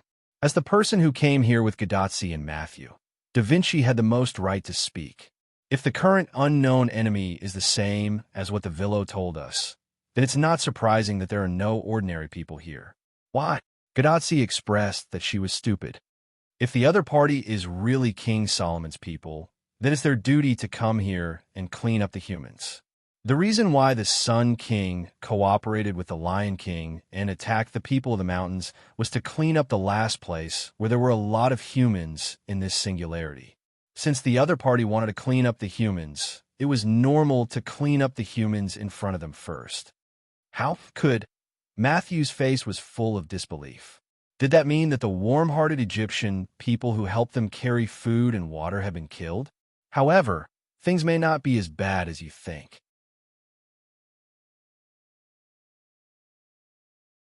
Chapter 800. The person who spoke was naturally Wuming. I once spoke to Ramses II. I could tell that the Ramses II at that time wasn't Guy Koff, Solomon's men in disguise. Ramses II's aura as the King of Kings wasn't something anyone could imitate. Even the demon god Pillar or Gidia wouldn't be able to do so. No matter how much a cat roared, it wouldn't become the king of beasts. At that time, Ramses II's people had already disappeared. Therefore, Wuming was more inclined to... Ramses II knew that he didn't have long to live, so he sent his people back to their original era. That's what you mean, Villa, right? Da Vinci was indeed a genius. He thought the same thing as Wuming. That's exactly what I mean. Wuming nodded matter-of-factly. After knowing that nothing might have happened to the Egyptian people, Gadotsi and Matthew couldn't help but heave a sigh of relief. However, we still have to see the person involved to know the outcome, Wuming said as he looked at the great temple on the ground. The lightning sand sea that had drowned the entire temple complex retreated like the tide, and the temple complex was once again exposed to the sunlight. The current state of the temple complex wasn't destroyed by the lightning sand sea, as everyone had imagined, but most of the buildings were already in shambles. The temple collapsed, the pyramid was damaged, the stone tablet was broken, almost none of the buildings were intact. Even the huge pyramid in the center where Ramses II was located had signs of large amounts of stone falling off from the bottom. The original desert also reappeared after the lightning sand sea retreated. Its dry appearance made it hard to imagine that it was a vast ocean just a moment ago. Everyone was shocked. This time, they were once again shocked. Wuming's move wasn't any weaker than the lightning sand sea from before. After all, it was easy to splash water on the bedsheets, but it wasn't easy to retrieve the water that had splashed on the bedsheets and even restore the bedsheets to a state where they hadn't been affected by the water. It was no joke to say that spilled water couldn't be retrieved.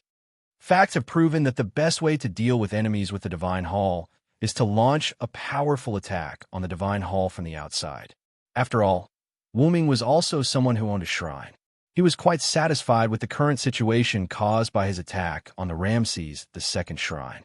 Except for the huge pyramid with Ramses II at the center, the other temples were all unusable. Although the largest pyramid could still be used, it had suffered quite a bit of damage from Wu Ming's lightning Sanxi's attacks. Simply put, it was still on the brink of destruction. Lancelot should be here soon, Wu Ming said as he looked into the distance. They saw a group of armored cavalry, riding on war horses galloping towards them at an extremely fast speed. Due to the trampling of the horses' hooves, a large amount of dust was created behind the group. Assassin, didn't you tell Lancelot that there would be a flood here? Godotzi poked Wu Ming. Of course. Otherwise, how could he have cooperated with us in advance? I can't send all his troops into the sky.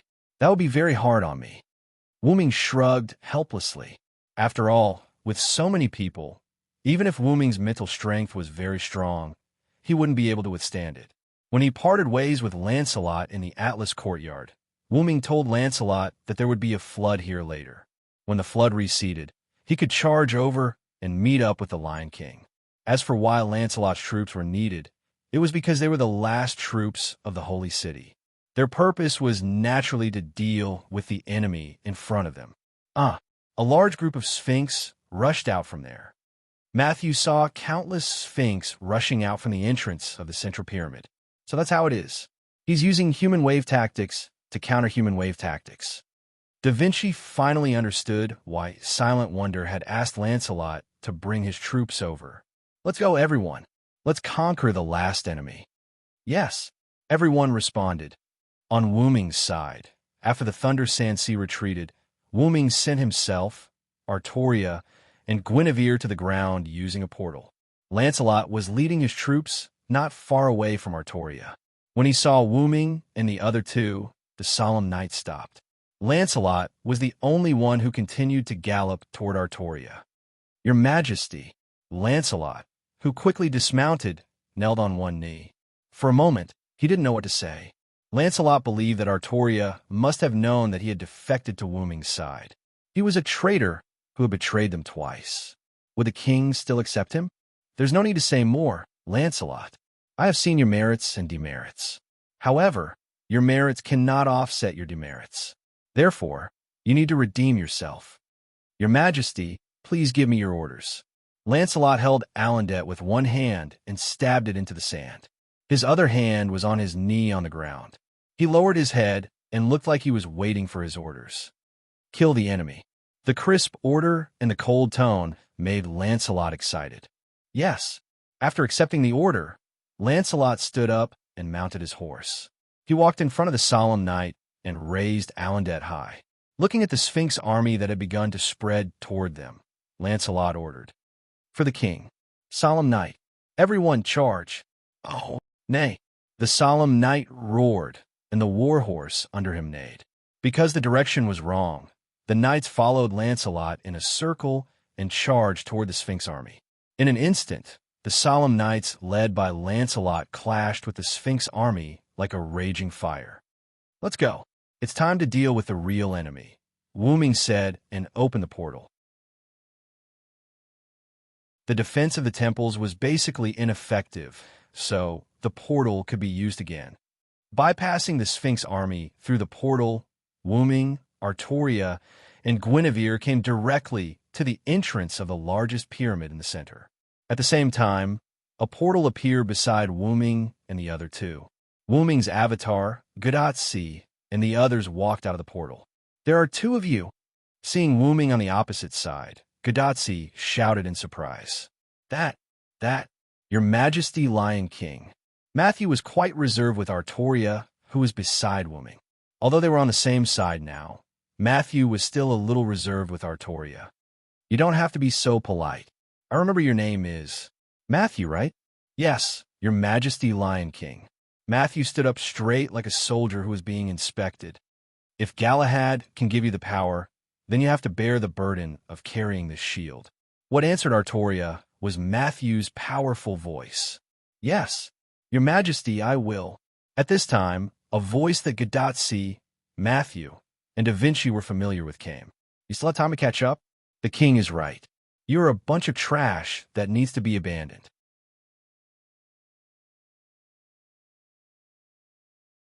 Chapter 801. Who's this scoundrel? Artoria couldn't stand such a sneaky guy, not to mention that the other party had interrupted her conversation with her old subordinate. He really didn't take her seriously. If Wuming hadn't been holding Artoria's hand since the beginning, she would have slashed him with her holy sword. Who's that voice? Matthew looked in the direction of the temple pyramid in disbelief. Could it be? Gadatsi gritted her teeth. Along with everyone's gaze, a figure in green clothes and a green hat walked out from the entrance of the pyramid. Lev Lenore, it's really you. Da Vinci frowned. Long time no see, Tachika Fujimura, Matthew Killet, Leonardo da Vinci, and Lev cracked open his mouth and smiled ferociously. Finally, he looked at Wuming. Our sworn enemy, the Dragon of Origin. The Dragon of Origin, Artoria frowned. She naturally knew that Wuming was the Dragon of Origin, but Guinevere was puzzled. Beside him, Da Vinci didn't show much surprise, but his eyes showed that he was thinking about something. Hassan and Arash didn't know anything about this so-called Dragon of Origin, so they were confused.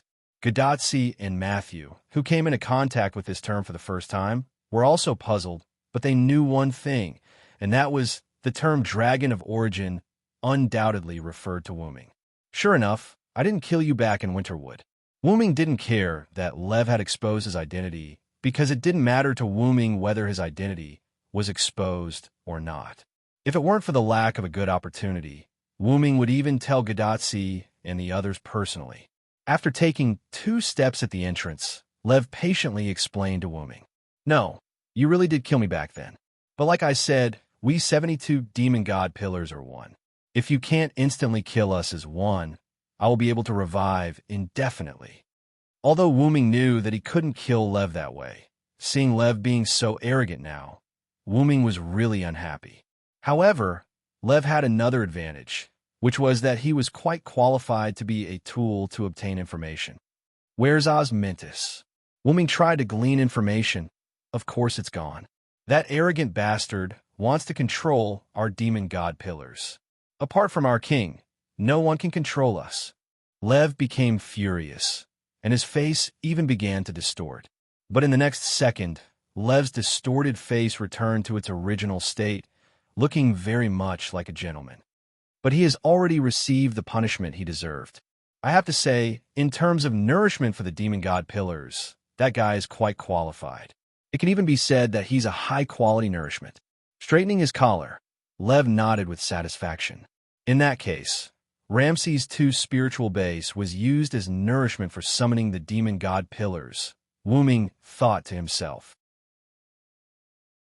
Gadatsi and Matthew, standing beside Wuming, besides feeling sorry for Ramses II's sacrifice, they were also concerned about the whereabouts of the Egyptian people and the safety of Nidicals who had returned here. Lev, what happened to the ordinary people here? Are they still alive? Gadatsi asked. And Miss Nidicals? How is she? Matthew also roared at Leviticus. Ah, those trash that need to be dealt with. I have to praise that guy again. That guy actually sent them away before we completely descended. Otherwise, even if they were trash, with that number, we could still summon another demon god pillar. Lev shook his head regretfully.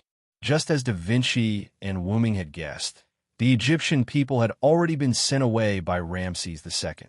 After confirming that the humans were fine, Gadatsi and Matthew truly heaved a sigh of relief. Then what about Miss Nidicals? Matthew repeated. Needless to say, of course she's turned into nourishment for the demon god pillars like her respected nourishment king. Ha ha ha ha. Lev laughed happily. He thought of Nidical's futile resistance in the end. It was like an ant that was about to be crushed to death. Moreover, when he thought of Chaldea's master showing a sad expression, Lev was extremely happy. The facts proved that Lev was right. Gadatsi and Matthew did show a sad expression.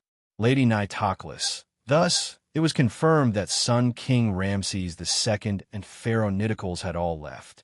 Unlike Matthew and Gadatsi's sadness, Da Vinci found new information through Lev's words. You said, let one more demon god pillar appear before, right? That is to say, there are quite a few demon god pillars descending, right? Everyone looked at the huge pyramid where Lev was at. After all, this was the only place that was most likely to hide a demon god pillar.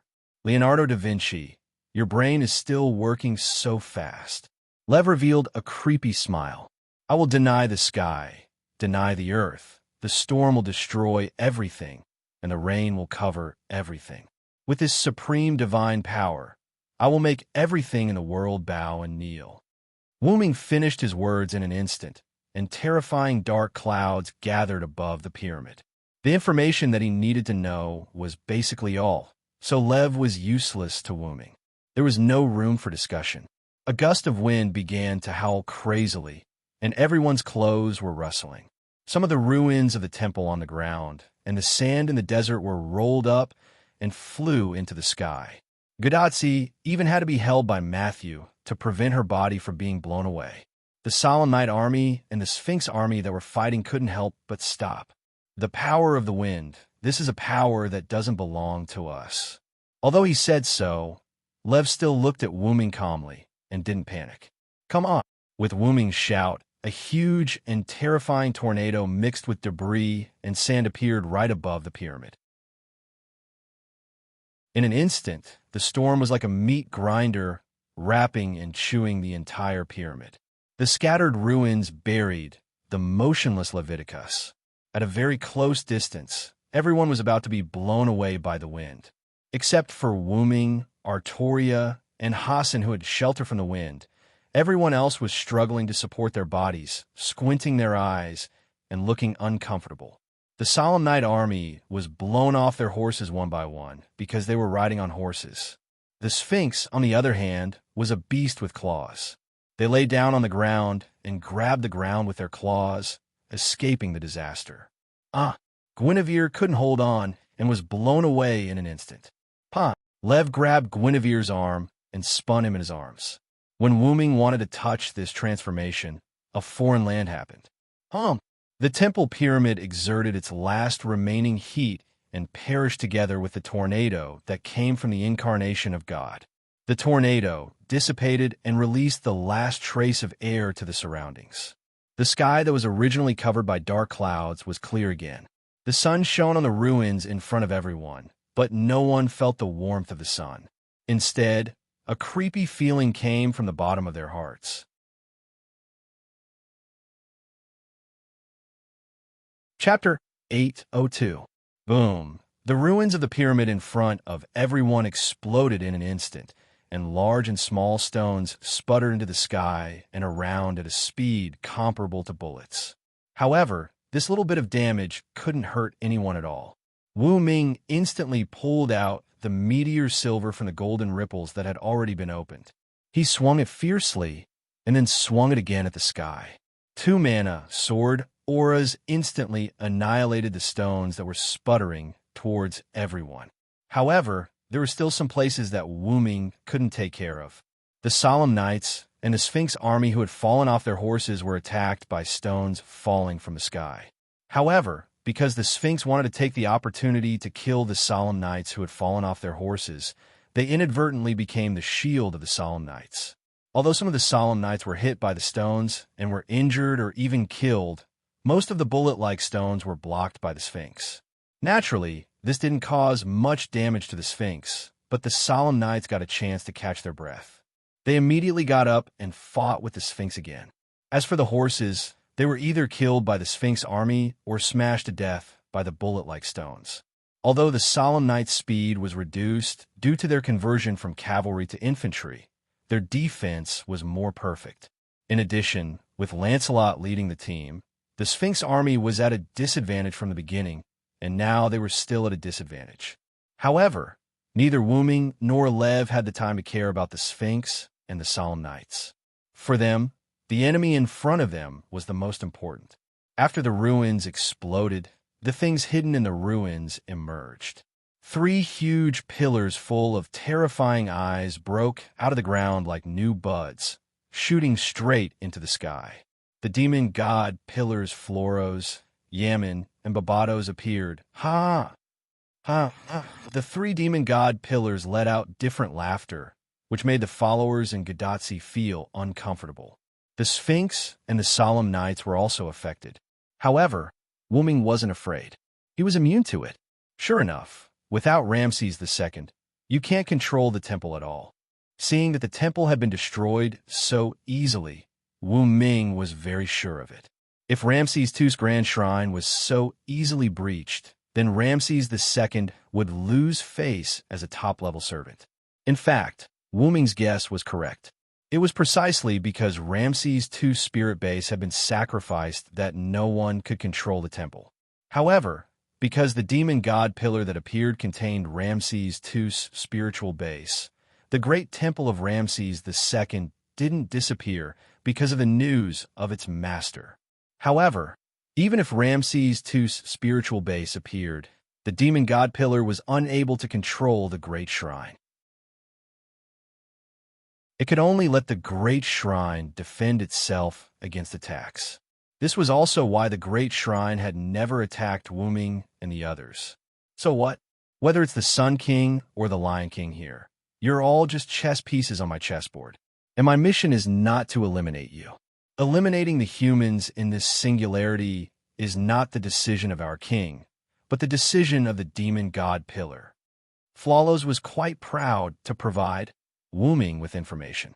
To put it simply, no matter what, their demon god pillars wouldn't suffer any losses from this singularity. As long as they could cause trouble for Wu Ming, they would make a profit. Enough, Flawless. You've said too much. Demon god Pillar Barbados spoke to stop Flawless from continuing. What does it matter? Anyway, they're going to die. Even if they know our plan, what can they do? Flawless didn't care. Prioritize eliminating the enemy. But Yaman was quite serious. As a demon god pillar tool, it was qualified. In an instant, on Yaman's golden body, the flashing eyes emitted thunder. He really did it when he said it. The followers relied on their own abilities to dodge. Gadotsi was held by Matthew, Guinevere was held by Wu Ming, and everyone jumped back to avoid Yaman's thunder. However, the demon god pillar Yaman's lightning was like a straight river, covering everything in front of it. And it just so happened that the Sphinx army and the Solemn Knights were in this straight line. Wu Ming couldn't care less about whether Lancelot was dead or not. Wu Ming felt that something was wrong, not because of the three demon god pillars, but because Wu Ming felt that Flawless was planning something. Because even if the opponent had three demon god pillars as a fighting force, in Wu Ming's view, it was just sending food to him. What Flawless said about not seeking to take advantage, only to not suffer losses, in Wu Ming's view, didn't quite fit the cunning image of Leaf. So, Wu Ming looked at Guinevere in his arms. Guinevere, you should leave first. This isn't a place you can interfere with. This was naturally not the time to be stubborn, so Guinevere nodded as a matter of course. Okay, Villo Big. Before Guinevere finished speaking, Wu Ming abandoned Guinevere. Wu Ming's clone instantly hugged Guinevere and rushed into the portal that had already been opened. Immediately, Wu Ming's eyes shrank. Sure enough, Flawless, your goal wasn't us from the beginning. Wu Ming's clone took Guinevere to the West Village. And there, a demon god pillar just happened to appear, and it had already begun to wreak havoc. So Flawless's plan from the beginning was to wipe out all the humans in this singularity. As Wu Ming guessed, Leaf was a smart person. He had always been targeting this singularity. Whether it was invading Ramses II, cooperating with Artoria to attack the mountain folk, or finally launching a thunderous attack on the holy city. As Flawless said, "You are all my chess pieces." The mountain folk's survival, Wu Ming's attack on the holy city, and Artoria's loss of the holy spear were all part of Flawless's plan. As for imitating Ramses II's attack, demon god Pillar Yaman could obviously do it. The thunderbolt that destroyed the holy city should also be released by demon god Pillar Yaman. There's nothing we can do now that we've been discovered. Flawless said emotionlessly. Increase the intensity of the destruction, my comrades. In an instant, thunderbolts, heat rays, and poisonous fog poured out. The range was so wide that Gadotsi and the others couldn't dodge at all. Even Lancelot, who survived not far away by relying on Alandet, was affected. Gate portal. Wu Ming opened the portal in an instant and teleported Gadotsi, Matthew, Da Vinci, Arash, Hassan, and Lancelot away. Their destination was naturally the West Village. Only Artoria and Wuming remained here. He and Artoria dealt with the 3 demon god pillars while Gadatsi and the others went to rescue the West Village. Wuyan's plan was completed.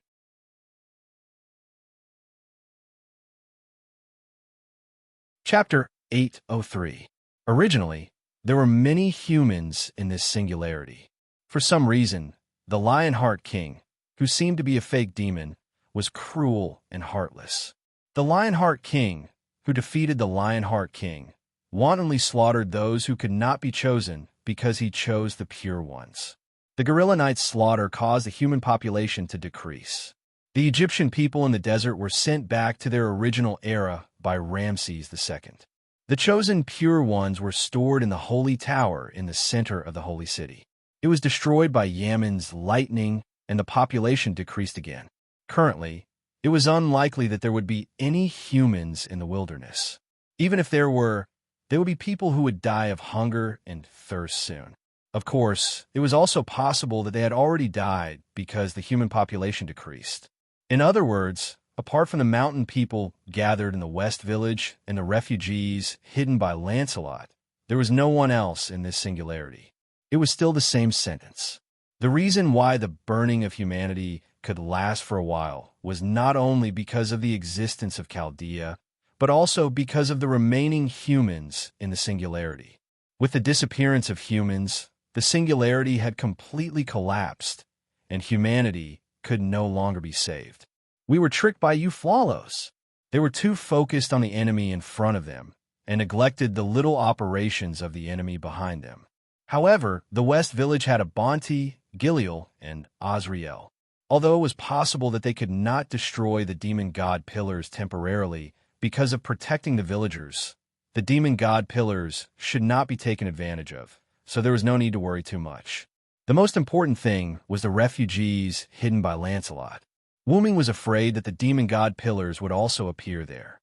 After sending Gadatsi and the others to the West Village, Wuming's doppelganger gave a simple explanation and immediately used the teleportation gate to go to the rather secluded place where Lancelot hid the refugees. However, through the doppelganger's information, Wuming's expression was very ugly. The demon god pillars had also appeared there. Moreover, it seemed that the people there were used as sacrifices to summon them. Noticing Wuming's expression, Flawlos was quite happy. How is it, Origin Dragon? I didn't lose out this time no matter what. I never thought that the nourishment would be so great that it could actually make so many of our demon god pillars appear. Since it has appeared, we have to do some delightful things. Ha ha ha. Clearly, the multiple demon god pillars were due to Ramses II's powerful spiritual base. Flawlos was very happy now. Even if it would be killed later, it did not matter. Flawlos understood that as long as Wuming was there, these demon god pillars would definitely be eliminated. Flawlos was well aware of this. But as Flawlos said, it was impossible for it to lose. After all, even if he left it alone, this singularity was just that. However, as long as it messed up a little, as long as it could gain a little bit of advantage, Flawlos would have profited. If Flawlos' plan succeeded, the singularity would disappear, and the singularity would die. Then, there would be no hope for humanity. I won't make a loss, but I might make a profit, and I might even make a lot of money. This was what made Flawlos happy. Suddenly, a sun appeared in a place far away. It was the refugee gathering place where Wuming's clone was. The infuriated Wu Ming directly sent a sun incarnation over there, burning the demon god Pillar Phoenix that the humans had used as a sacrifice to summon it to nothing. It died in the flames. How ironic was that? However, it still could not eliminate Wuming's hatred for Flawlos. Excalibur. When Wuming was distracted, Artoria had already released her noble artifact. Along with the shout of her real name, the demon god Pillar, Yaman, disappeared. Queen Artoria was different from when she was young. Even if she lost her holy spear, Artoria was still a powerful lion king with a holy sword in her hand. Yaman's thunder could not resist the light of the planet. In the golden light, the golden Yaman disappeared. Your heart is a little messed up. Artoria looked at Wuming. No matter what happened, Artoria's heart was still as water. At most, her heart would beat faster when she was with Wuming. As a warrior, maintaining a stable heart was the most important thing. Skaha had also taught Wuming about this. This was the most basic thing, and Wuming had lost it. Wu Ming laughed at himself and began to activate his relic, real name Liberation. The meteor silver was damaged and turned into a golden light sword. The light it released instantly covered the demon god pillar, Babados. Excalibur, the demon god pillar, Babados, could not resist the evil noble artifact at all. It was destroyed in an instant. It seems like you're not in a good mood. Floros mocked. After Yaman was killed by Artoria, Floros stopped attacking. It was ready to disappear in the light of the holy sword. However, mocking its nemesis, the dragon of origin, before it died, made Floros very happy. Leah, I'm really messed up, but there's one thing I've always been clear about. I'm not a warrior. I'm destined to be. However, Wuming through the meteor silver that had turned back into a solid sword. The golden ripple engulfed it. Wuming was not ready to use the holy sword on Floros, a god that needs to be looked up to by thieves. In an instant, Wuming's pupils turned into a noble golden color again. Floros was shocked by Wuming's aura that was comparable to its king. It was just like what Wuming said. At that moment, Wuming was a god. What did a god need to do? Naturally, it was to punish the thieves and make them suffer a fate worse than death. This spell is powerful and eloquent. It's the sword of wisdom that calls for victory. With my skill of the spirit of words, let the justice of the world appear. Wuming's magic burst out, forming a tornado-like airwave with Wuming as the center. Appear, the golden sword of the spirit of words. As another incarnation chanted, the golden meteor silver slowly rose from the ground. In the end, Wuming held it in his hand. Meteor silver. No, it's a sword with a special appearance. Even Artoria had recognized it wrongly at the beginning. It could be seen how powerful Wuming was at that moment. That is... Floros, who was shocked, instantly recovered from his daze. Although he did not know what the sword that Wuming took out was, no matter how stupid he was, Floros knew that the sword was not simple. What's more, Floros felt an unusual aura from the sword. Your name is Floros. Legend has it that you are one of the 72 demon gods under King Solomon. You are ranked 64th, a duke, and command 36 legions. As Wuming chanted, golden meteor silver seeped out from the ground and lined up beside Wuming. You! Floros was terrified. He had already felt that the golden swords around Wuming seemed to have the power to restrain him. Anyway, now he looked at the golden swords like a mouse seeing a cat. But according to legend, Floros has another name, Horse. Golden swords, with Wuming as the starting point, instantly covered the land with a radius of a few kilometers. Even the golden swords in the sky were not spared.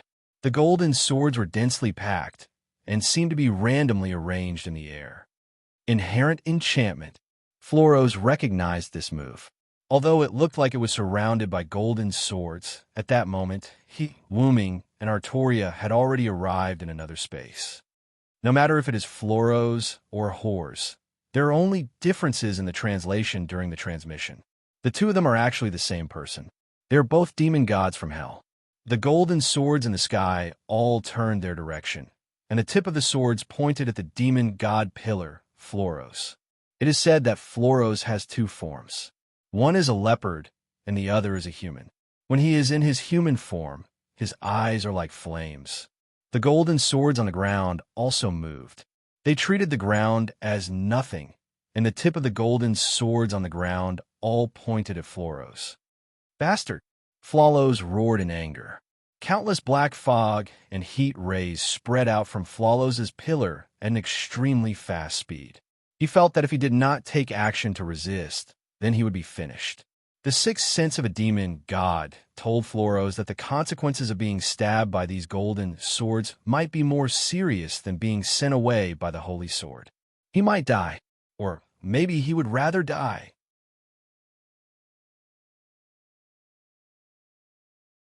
Chapter 804. Wuming did not use this avatar often.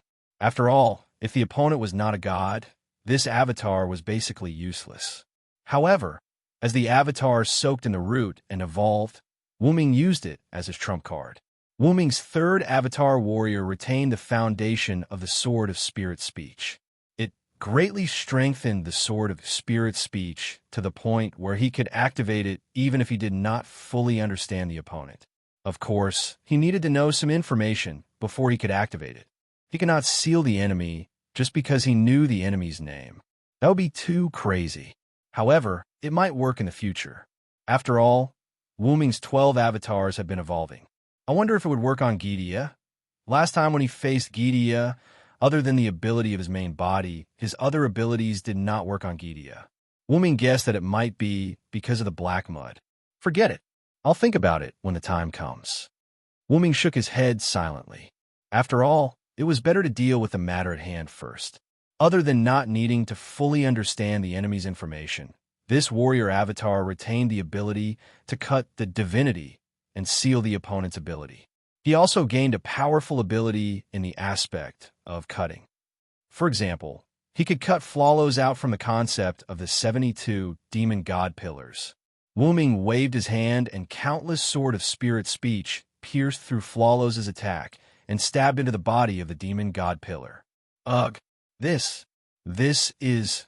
When the golden sword stabbed into Flawless's body, Flawless could clearly feel that his abilities were disappearing one by one.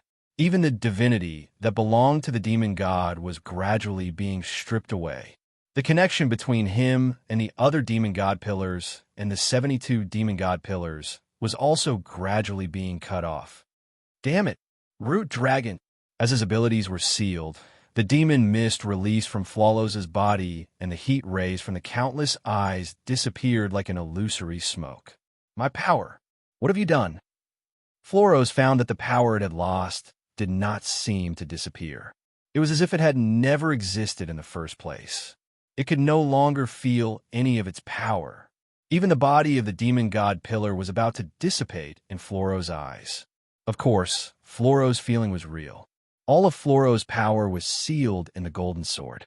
The golden sword was similar to the Prometheus slate, which could steal the enemy's authority.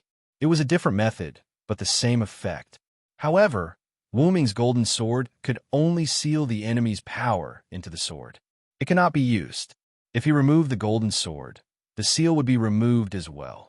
What Wuming wanted to do was to seal the entire concept of Floros, which had already broken away from the 72 demon god pillars, into the golden sword. He wanted it to live a life worse than death, and to live forever. No, no, no. I am the great devil god, the king's most perfect subordinate. How is this possible? Following Flawless's final words, the demon god pillar disappeared. The golden meteor silver in Wuming's hand was now filled with black runes. That was the entire concept of Flawless. It was all sealed in the golden sword by Wuming. It's over, Wuming said emotionlessly. At that moment, Wuming's heart had also calmed down. Just like what Artorias said, Wuming's heart was in a mess. However, Wuming did not feel that there was anything wrong with it. Firstly, compared to the warrior, he was more like a god. Wuming, who had gradually gotten used to his original form, understood that he had already embarked on the path of becoming a god. In the future, he might be able to kill his enemies with a slap of his claws. Therefore, the warrior had already distanced himself from Wuming. Secondly, the main reason why Wuming liked humans was that other than the possibilities of humans, it was also because of the various emotions of humans. It was precisely because of emotions that humans were so colorful. Wuming appreciated this very much and believed that he should not suppress his emotions. This was also the reason why Wuming treated Artoria and the others' feelings for him seriously. Rumble. Suddenly, the earth began to shake. Earthquake. However, Wuming immediately denied this possibility, because the sky began to shatter bit by bit. This was the sign that the singularity was about to repair itself. Because the last enemy was defeated, the singularity began to repair itself. Artoria said as she looked at the torn earth and shattered sky. although she looked at Wooming. With my spirit base as the price, I should be able to hold on for a while. You still have something to say to the people of Chaldea, right? Even if she had lost the Holy Spear, the Lion King was still the Lion King. Currently, she was still the goddess Lungaminiad. Naturally, she could do it. Yeah, Wooming was touched, but he also felt sad for Artoria's death. This body has ended long ago. I should return to my seat. Don't be sad for me. As she spoke, Artoria walked to Wooming's side and wrapped one hand around Wooming's neck. She pulled Wooming down and kissed him instantly. Wooming only had one thought at that moment, as expected of the queen. So bold after a brief kiss, Artoria into the kiss. Not only Guinevere, I am also waiting for you to pick me up. Artoria held the holy sword in one hand and wrapped the other around Wooming's neck. She looked into Wooming's eyes just like that. Wooming hugged Artoria back and rested his forehead on hers. Yes, my king. In the West Village, with the support of Gadatsi and the others, the demon god pillars Habas and Nibirius that descended in the West Village were successfully destroyed by Abanti, Gopril, and Azrael. Immediately after, they also felt the changes in the sky and the earth. It should be the singularity repairing itself. Looks like it's in a hurry. Fujimaru, Matthew, Da Vinci, get ready. Roman, prepare the Reiki transfer immediately. Olga Marie's voice came from Gadatsi's bracelet. When they left the desert and came to the West Village, Gadatsi's communication with Chaldea was restored. On the other side of Chaldea, Olga Marie, who just came out of her room, was responsible for answering the call. And Roman naturally retreated to the second-in-command position. Yes, I understand. Roman's weak voice came from Gadatsi's bracelet. So, Senior Villo has taken care of the enemy over there. Matthew was overjoyed. I knew Assassin would not disappoint us. Fufu, who was lying on Matthew's shoulder, also went along with the current situation and called out Fufu a few times. Are you guys leaving? Cursed Wrist Hassan, who was resting on the ground, stood up.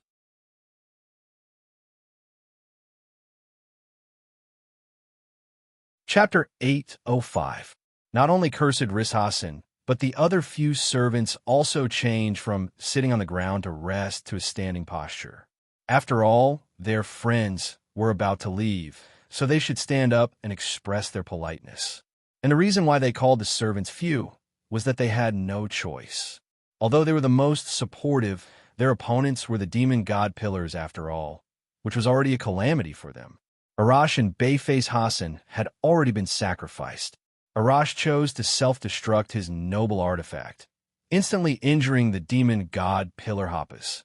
100 Faces Hassan, on the other hand, was engulfed by the demon god Pillar Nibirius heat ray in order to save Quiet Hassan. Tang Sanzang and Fujiwara had already been sacrificed before Gadatsi and the others came. However, because of Tang Sanzang and Fujiwara's sacrifice, the villagers here were all fine. They were all covered and retreated to the west. After all, Abanti, Giliel, and Azrael did not value humans very much. Coupled with the frequent attacks of the two demon god pillars, even if it was Wooming's order, they could not and did not want to completely protect the villagers. Therefore, other than Gadatsi, Matthew, and Da Vinci, who belonged to Chaldea, the remaining servants were Cursed Wrist Hassan, Quiet Hassan, Lancelot, and Guinevere. However, because they were servants, they were not really dead. Therefore, everyone was not too sad. They just lamented that they could not walk to the end together. Fortunately, it's all over. Lancelot, who was standing behind Matthew, used Alandet to support his body. He was covered in blood and gasping for breath. He had suffered a lot of injuries in the desert before. After coming here, in order to protect Guinevere and Matthew, he was indirectly targeted by the demon god pillars. He was seriously injured. Although he did not leave, he was almost done. It was a miracle that Lancelot did not leave. This might be love. Lancelot, are you okay? After all, he was the one who risked his life to save him. Guinevere thought that he had to show some concern, even if it was just for show. Your Highness, it's good that you are fine. As long as Guinevere was fine, Lancelot was relieved. I'm fine. Sir Lancelot, you should pay attention to your injuries. After all, from Guinevere's point of view, Lancelot was no longer severely injured. He was as good as dead. Dad, don't move around. You're hurt too badly. Matthew noticed that Lancelot had stood up and immediately pressed him down to sit down. Ugh. Lancelot felt a mouthful of blood rise to his throat, but he swallowed it back down. He was agitated by Matthew calling him Dad. I'm fine. Oh, my dear daughter, Star. As long as his daughter, Matthew, was fine, Lancelot could die without regrets. Speaking of which, the singularity doesn't seem to be shaking anymore. What Gadotsi meant was that the singularity's self-healing seemed to have stopped. Something must have happened in the villa. Da Vinci looked in the direction of a desert. At this moment, a pillar of light appeared at the location of the great temple complex. What is that? Gadotsi was shocked. Did a new enemy appear? The detection shows that the pillar of light is temporarily supporting the singularity. But don't worry, the detection also shows that the pillar of light won't last long. Olga Mary's voice came from Gadotsi's bracelet. That's my king, Lancelot suddenly said. Huh, the Lion King. Matthew was stunned. Maybe it has something to do with the villa. Guinevere guessed. Lancelot looked at Guinevere, who was unusually happy when talking about the villa, and felt a little strange. But then, Lancelot shook his head. He just needed to watch from afar. After all, he already had such a lovely daughter. Lancelot looked at Matthew with a relieved expression. However, Mashu didn't notice it and ran away quickly. Senior Villo, are you okay? Matthew, along with Gadotsi and Guinevere, quickly went to Wooming, who suddenly used the portal to come here. Katja! Wooming seemed to hear the sound of something breaking from Lancelot's side and looked curiously. But other than a heavily injured man who was about to die, nothing else broke. Minister Lancelot, let me treat your injuries first. After all, since he saw Lancelot, it was better to heal him first. After all, he looked pale and heartbroken. It seemed that his injury was very serious, and he might be sent back to the Martyr's Palace in the next second.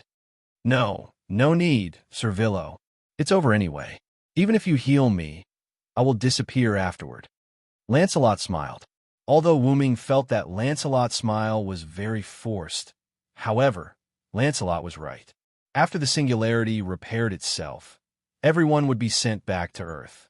Assassin, is there anything going on over there? What's with that beam of light? Gadotsi pointed at the beam of light curiously. That's the Lion King using his spiritual base to temporarily support the singularity. I have something to tell you, Wooming replied. Wooming came in front of everyone and looked around. The West Village basically didn't look like a village. If it weren't for the wood and wreckage of the houses, it would be impossible to recognize that it used to be a village. And the number of servants was so small. Wooming was quite emotional. It seemed that you guys have worked hard too. But that was the right thing to do. After all, cutting down the demon god pillars like cutting melons and vegetables could only happen to people like him in Artoria. Lancelot was seriously injured and was about to die.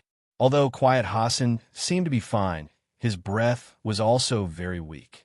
Matthew and Gadotsi were also in a mess. It seemed that only Guinevere was okay. Yes, there was also Fufu, the little guy, who could still maintain his beautiful fur after the battle. It was worthy of being the fourth beast. As for the others who were missing, there was no doubt that they had all left. Seeing Wooming staring at Foe, who was hiding behind her neck and shivering, Mashu suddenly realized what was going on and explained. Villo Sr., Fufu disappeared after coming to the West Village with us. I just found it in the village when I came back. To be precise, Fufu ran over by itself. After looking at Fufu a little, Wooming no longer cared about it. Wooming began to talk about the main topic. Tachika, Matthew, the last singularity you're going to is the Mesopotamia region around 2600 BC, which is the Mesopotamia region in Western Asia.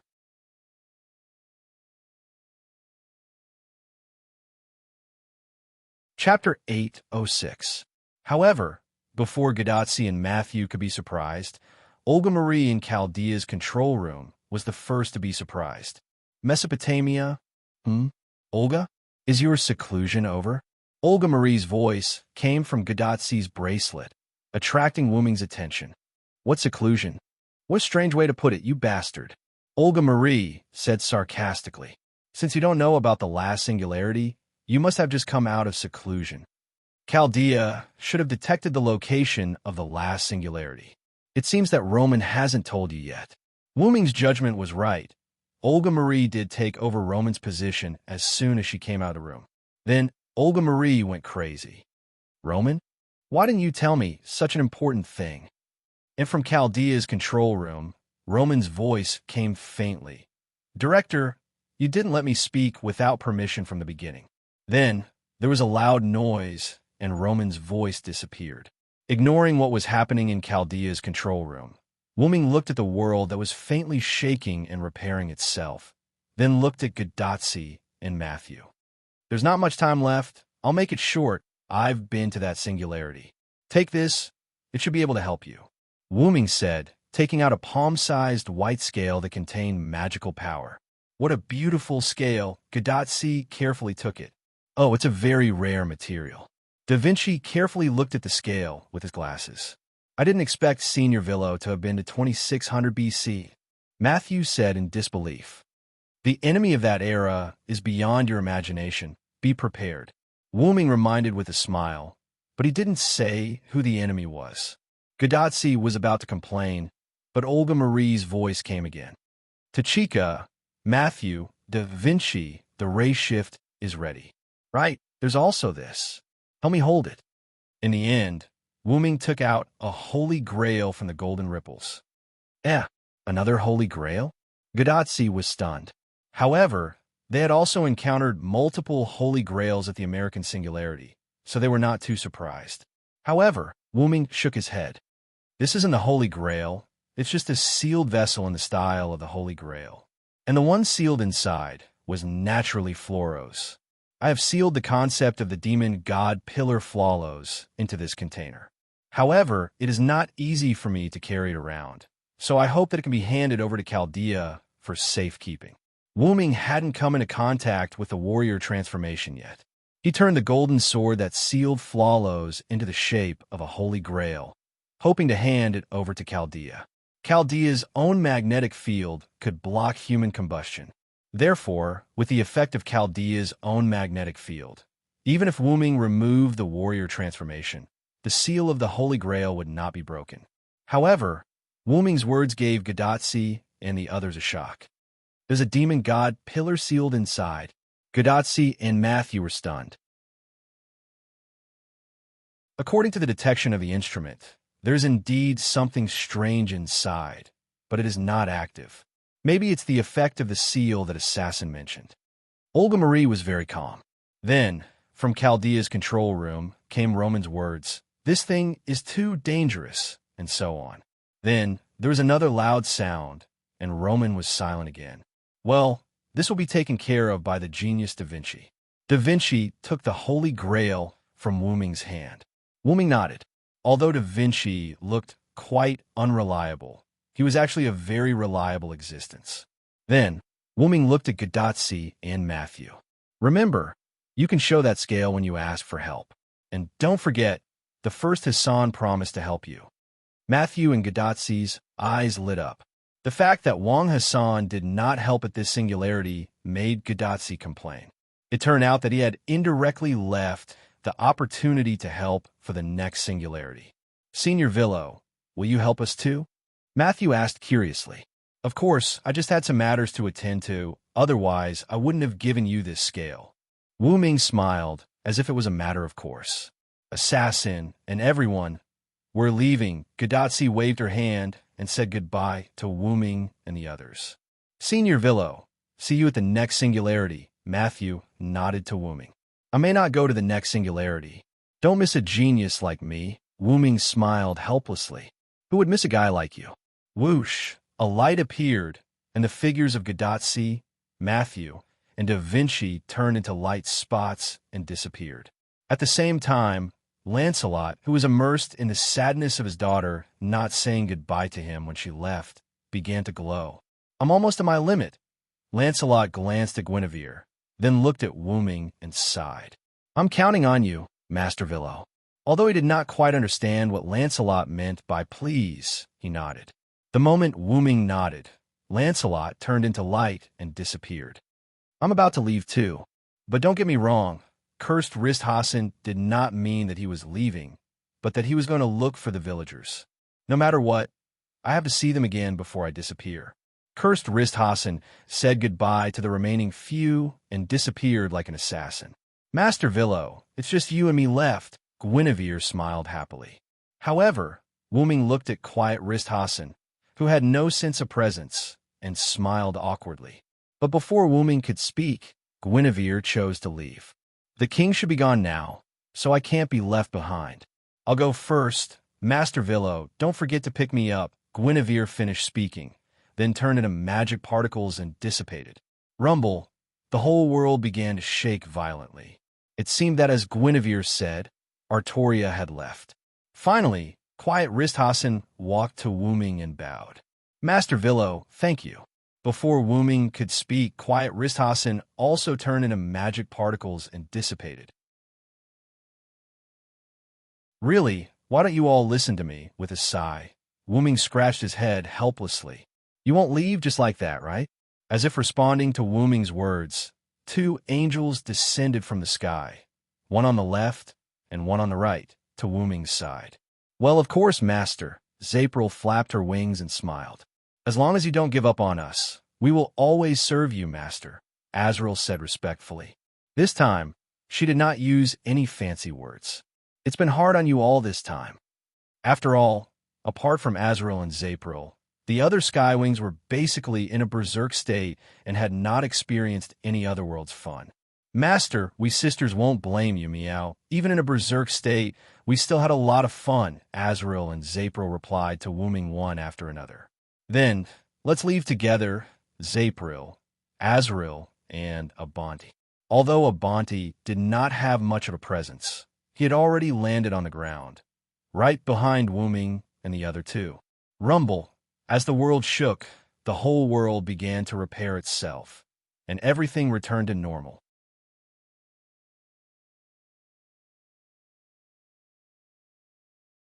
Chapter 807.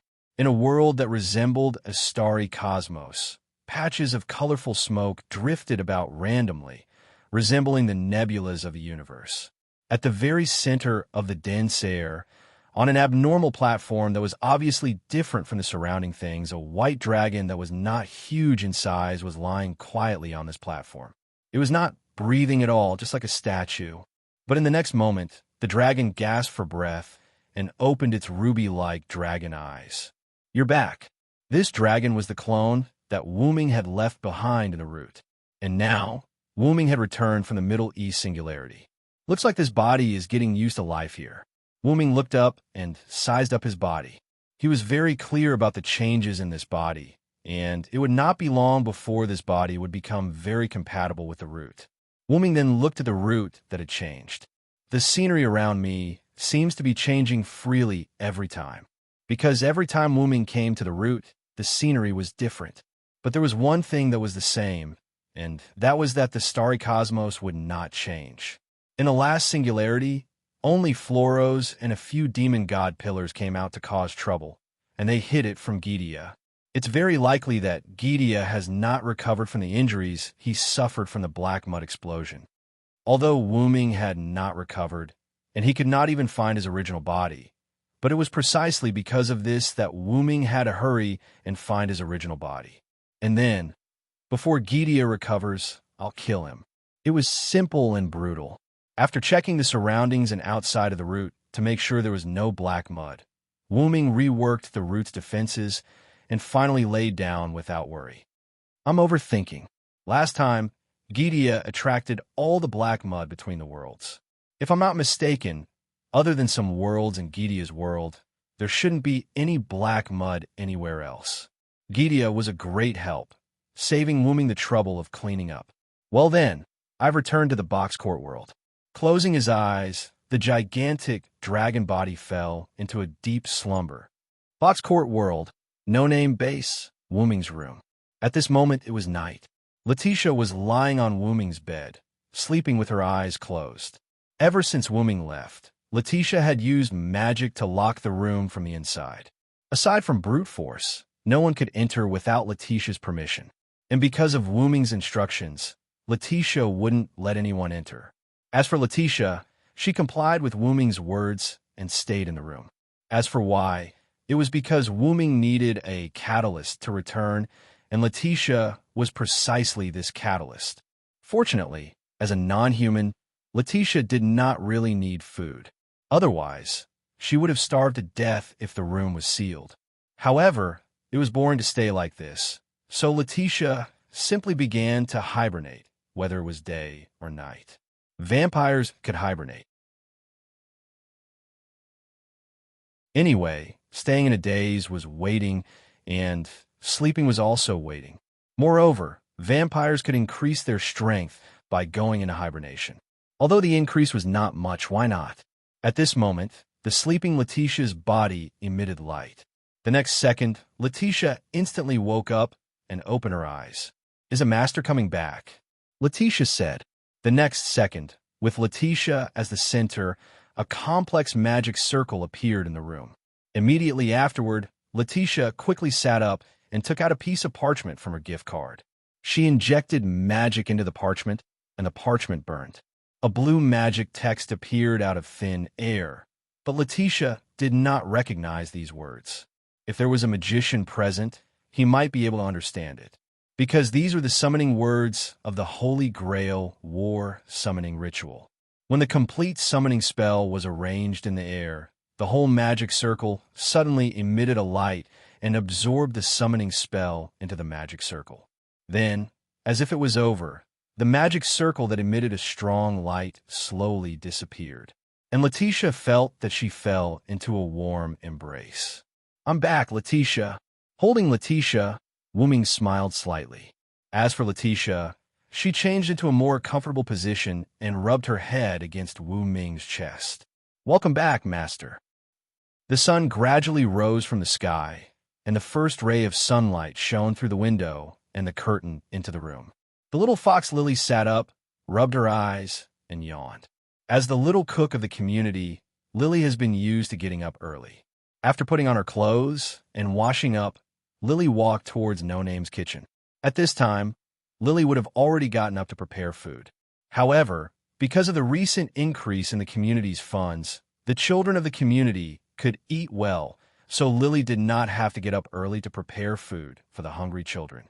So, Lily also slept a little bit longer. It's all thanks to the blessing of the Villo. Lily's tail wagged as she walked to the kitchen door. Then, she smelled a special fragrance. Sniff, it smells so good. The fragrance is coming from the kitchen and the dining room, but Rin, Black Rabbit, and 16 Nights are not in the community. Who is it? With this thought, Lily pushed open the kitchen door and wanted to find out. In front of the stove, a handsome young man with black hair and red eyes was pouring the cooked dishes into a plate, and a blonde loli was carrying 2 plates. It seemed that they were going to the dining room. However, these 2 people gave Lily a shock. "Mr. Villo, Mr. Letitia, are you back?" Lily was excited and quickly walked to the front of the 2 people. "Oh, it's Lily. We just came back last night. When we passed by the kitchen, my hands were a little itchy. Don't blame me for taking your job," Wu Ming said gently. "You came at the right time, Lily. Help carry the plates." Letitia did not treat Lily as an outsider and immediately asked Lily to help. "Oh, okay." Lily was a little surprised by the sudden return of the 2 people who had been away for a while, but it was because of surprise that she was happy. Helping to carry the plates, Lily looked at Letitia. "Mr. Villo, Mr. Letitia, you won't leave again this time, right?" Looking at Lily's expectant face, Letitia glanced at Wu Ming, indicating that she would let Wu Ming explain. "I'm sorry, Lily. I may leave again." Wu Ming squatted down and looked at Lily apologetically. How could this be? Lily was a little disappointed. "But Letitia won't leave." "Really? That's great." Even if only Letitia didn't leave, it was enough to make Lily happy. However, Letitia stared at Wu Ming with dead fish eyes to express her dissatisfaction. "I didn't leave at all, okay?" Pretending not to see Letitia's dead fish eyes, Wu Ming smiled. After carrying the plates, "Go and wake everyone up. The food won't taste good when it's cold. Yes, Mr. Villo.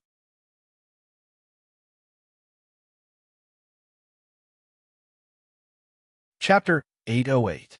After having breakfast with the children, Wuming, Letitia, and Lily went to the meeting room that was often used to discuss matters. They asked Lily where the others went. Mr. 16 Knights and the others went to the Southern District. Lily told Wuming that after Wuming left, No Name was invited by the Southern District's Community Alliance, Dragonhorn Griffin Lion, to participate in the upcoming Harvest Festival because of its reliable strength. Because the community had the magic puppets and Lily, there was no need for anyone to stay behind to look after them. Ruin, Black Rabbit, 16 Knights, Gun Flying Bird, and Kasuga Hibia all went. How long has it been since they left? After all, he had to figure out how long he had been gone. About 5 or 6 days. To be honest, I didn't expect Mr. Villo and Letitia to come back so soon. Lily's little fox tail wagged. She was quite satisfied that Wuming could come back so soon. Wuming was stunned. If he remembered correctly, he had stayed in the Middle East Singularity for 5 or 6 days. The flow of time was the same, so it should be different. What was going on?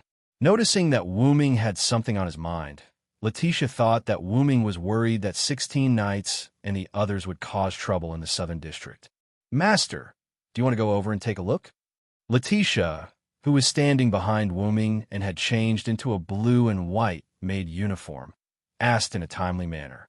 Forget it. Let them cause trouble over there. Wuming shrugged. He would rather be idle in the Eastern District. Since he was in this world, he should deal with the matters of this world first. Then, Wuming asked about Pest. Speaking of which, what happened to Pest? Wuming left in a hurry and didn't have time to deal with the matters after the Fire Dragon's birth festival. They had agreed that the defeated Demon King would belong to No Name. Regarding this matter, Mr. Villo, please don't worry. After all, Lord White Yiksha is very fair.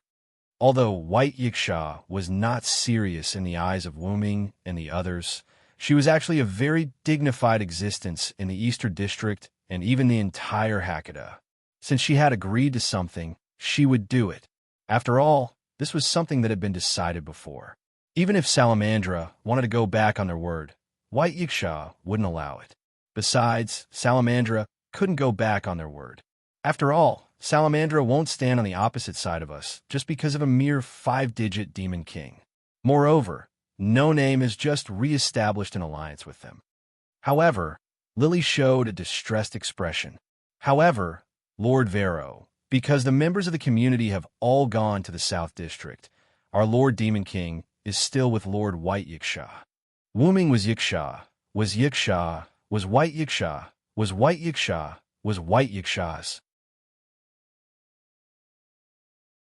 It would definitely take some time for White Yiksha to deal with pest matter, and it just so happened that the rest of No Name had gone to South Side. In the absence of the main members, Lily couldn't make the decision on her own. Then, Lily showed a reassuring smile. Since Lord Villo is back, there won't be a problem. After all, Wuming was the main member.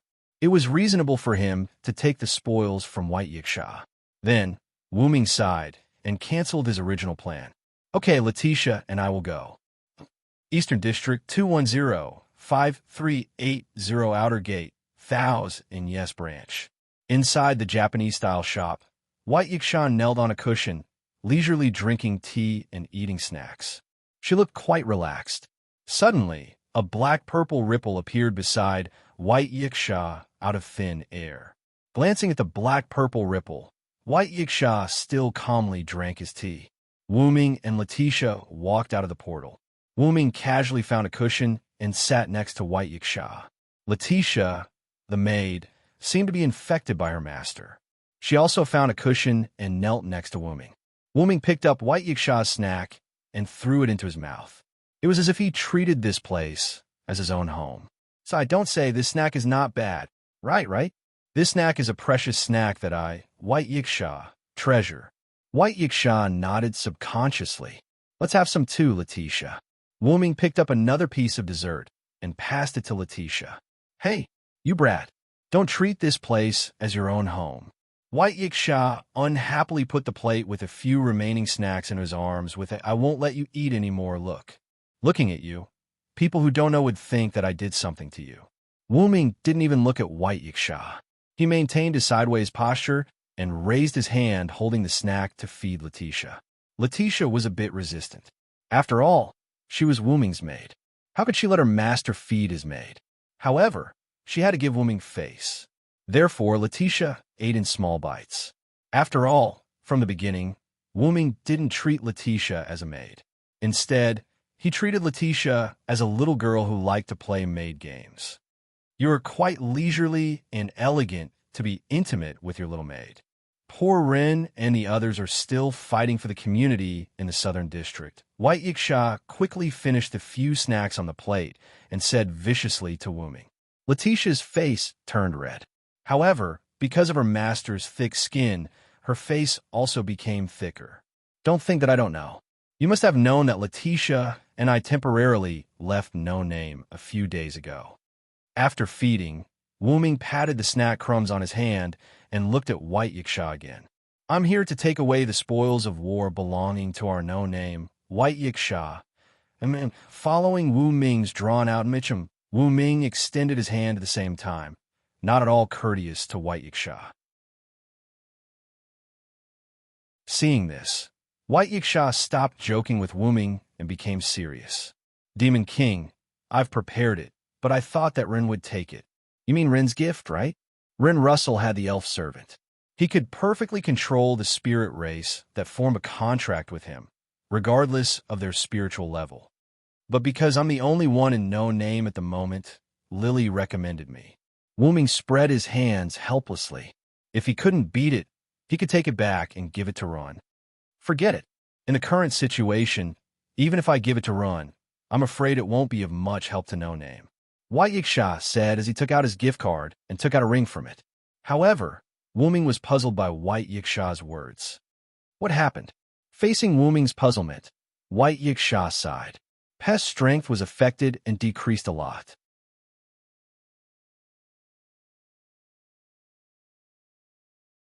Chapter 809. Decreased by a lot. Wu Ming subconsciously repeated. Could it be that there was an accident during the resummoning? Although Pest was indeed killed by Wu Ming at that time, due to the rules of the box court, the ownership of the defeated Demon King belonged to the community that defeated the Demon King. Therefore, according to the rules of the box court, White Yiksha's Thous and EIS could resummon him to the box court world. Because he knew this, Wu Ming didn't hesitate to use Yggdrasil to pierce through Pest. This Demon King's strength has decreased to the bottom of the 5 digits and will soon fall to the 6th. White Yiksha said, and threw a ring to Wu Ming. Subconsciously catching it, Wu Ming carefully looked at the ring. This ring seemed to be made of sparkling and translucent black jade, and it exuded a profound aura. Could it be because I didn't use Hamel's grimoire as a sacrifice? That's right. White Yiksha nodded. When Pest was the Black Death Spot Demon King, she had the buff of Hamel's Town summoned by Hamel's grimoire, and her strength had reached the upper 5 digits. Without this buff, Pest was just an undead girl at the bottom of the 5 digits. And Hamel's grimoire was all shattered when Pest made her final struggle. Without these grimoires, even if Pest was resummoned, her strength wouldn't recover to when she was the Black Death Spot Demon King. Looking at Letitia, Wu Ming smiled slightly. I have an idea. Wu Ming did have a way to increase the strength of his possession. That was to use his own spawn and sign a contract with Pest. This way, the powerful strength Wu Ming brought as the master would affect Pest, who was his spawn. Letitia's strength greatly increased because she signed a contract with Wu Ming. But even so, Letitia had only recovered to her previous strength, which was around the middle of the 4 digits. If Letitia's lost divinity was found, her strength would probably increase by another level. You mean like Letitia? White Yiksha rubbed her chin. She had heard that Wu Ming had the ability to turn others into his spawn. But I don't know if Pest is willing. After all, Wu Ming didn't like to force others. You're wrong, Master. However, Letitia objected to Wu Ming's idea. The moment Pest was defeated, she no longer had any so-called human rights. The Demon King belonged to the community that defeated her. This was the rule of the box world. No one could ignore this rule, even if White Yiksha, who was in the box's top 10. Pest's human rights have already disappeared. She has failed and is now just an object. I think she should be aware of this as well, so you don't have to worry too much. 3 years ago, when Letitia was taken away as a spoil of war, she also had the same awareness. Be that as it may, I, your master, am not a devil. If No Name was in urgent need of a powerhouse, then Wuming might force Pest to sign a contract. But this choice was impossible from the start, because with Wuming around, No Name didn't need to be in such a hurry. In addition, who asked Wu Ming to be kind-hearted, in a way? Letitia still wanted to say something. But Wu Ming immediately interrupted her. Let's just leave it at that. We'll decide after we ask Pest. Letitia showed a helpless expression. But then, Letitia's helpless expression turned into a smile. Because such strength was also the embodiment of her master's charisma. If that's the case, you should leave. I want to rest. Then, White Yiksha waved his hand in disdain, signaling Wu Ming and Letitia to leave. He also lay down with his back facing the two and supported his head with one hand. Wu Ming handed the ring in his hand to Letitia, opened a portal, and signaled Letitia to go back first. Knowing that Wu Ming had other matters to discuss with White Yiksha, Letitia obediently took the ring and entered the portal. Do you have something else to say? White Yiksha closed his eyes and asked without turning his head. I want to ask about the two-headed dragon that appeared at the end of the fire dragon's birth ceremony. As soon as he said this, White Yiksha opened his golden eyes that had become extremely serious. I thought you went out to investigate this matter. I didn't expect you to ask me. White Yiksha turned over and sat up straight. Although they hadn't known each other for long, White Yiksha still understood Wu Ming. Wu Ming wasn't the kind of person who would investigate thoroughly before asking others. Therefore, since he asked, it meant that Wu Ming really didn't know. I naturally left for other matters. However, since I'm back, I will naturally pay attention to the matter at hand. The inexplicable appearance of the two-headed dragon was a very serious problem. If it happened again and appeared in the city, the consequences would be unimaginable. No, if it appeared in the periphery of the East District, it would also be a serious problem. This was because the two-headed dragon was powerful and had a large number of people. Furthermore, they had a powerful splitting ability. If they appeared in the periphery and charged into the East District, there would be a lot of casualties. This was because no one could stop it, not even White Yiksha. After all, White Yiksha was in a state where most of his power was sealed. Unfortunately, I've asked the community in charge of the seal. The seal is very complete. Therefore, the possibility of the two-headed dragon splitting from the Demon King has been ruled out. Ever since the fire dragon's birth ceremony ended, White Yiksha hadn't been idle. Or rather, it was impossible for her to be idle. Then, those two-headed dragons should be the remnants of Az Dakaha before he was sealed. The key is, how did those two-headed dragons suddenly appear near the fire dragon's birth ceremony? If they were far away, there was no need to be afraid of actively preparing. What was scary was the fact that they appeared out of thin air. Regarding this, even White Yiksha, couldn't find any useful information. Appearing out of thin air, Wu Ming, on the other hand, had some ideas. Because I'm worried that the previous situation will happen again, I specifically asked the community in the East District to increase their vigilance.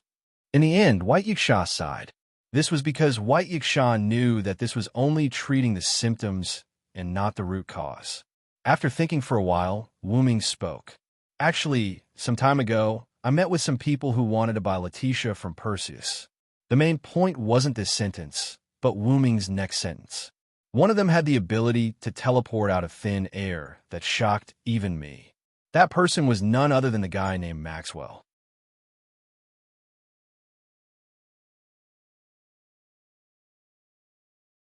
Chapter 8:10. That was a man who called himself Maxwell. He appeared beside me, out of thin air.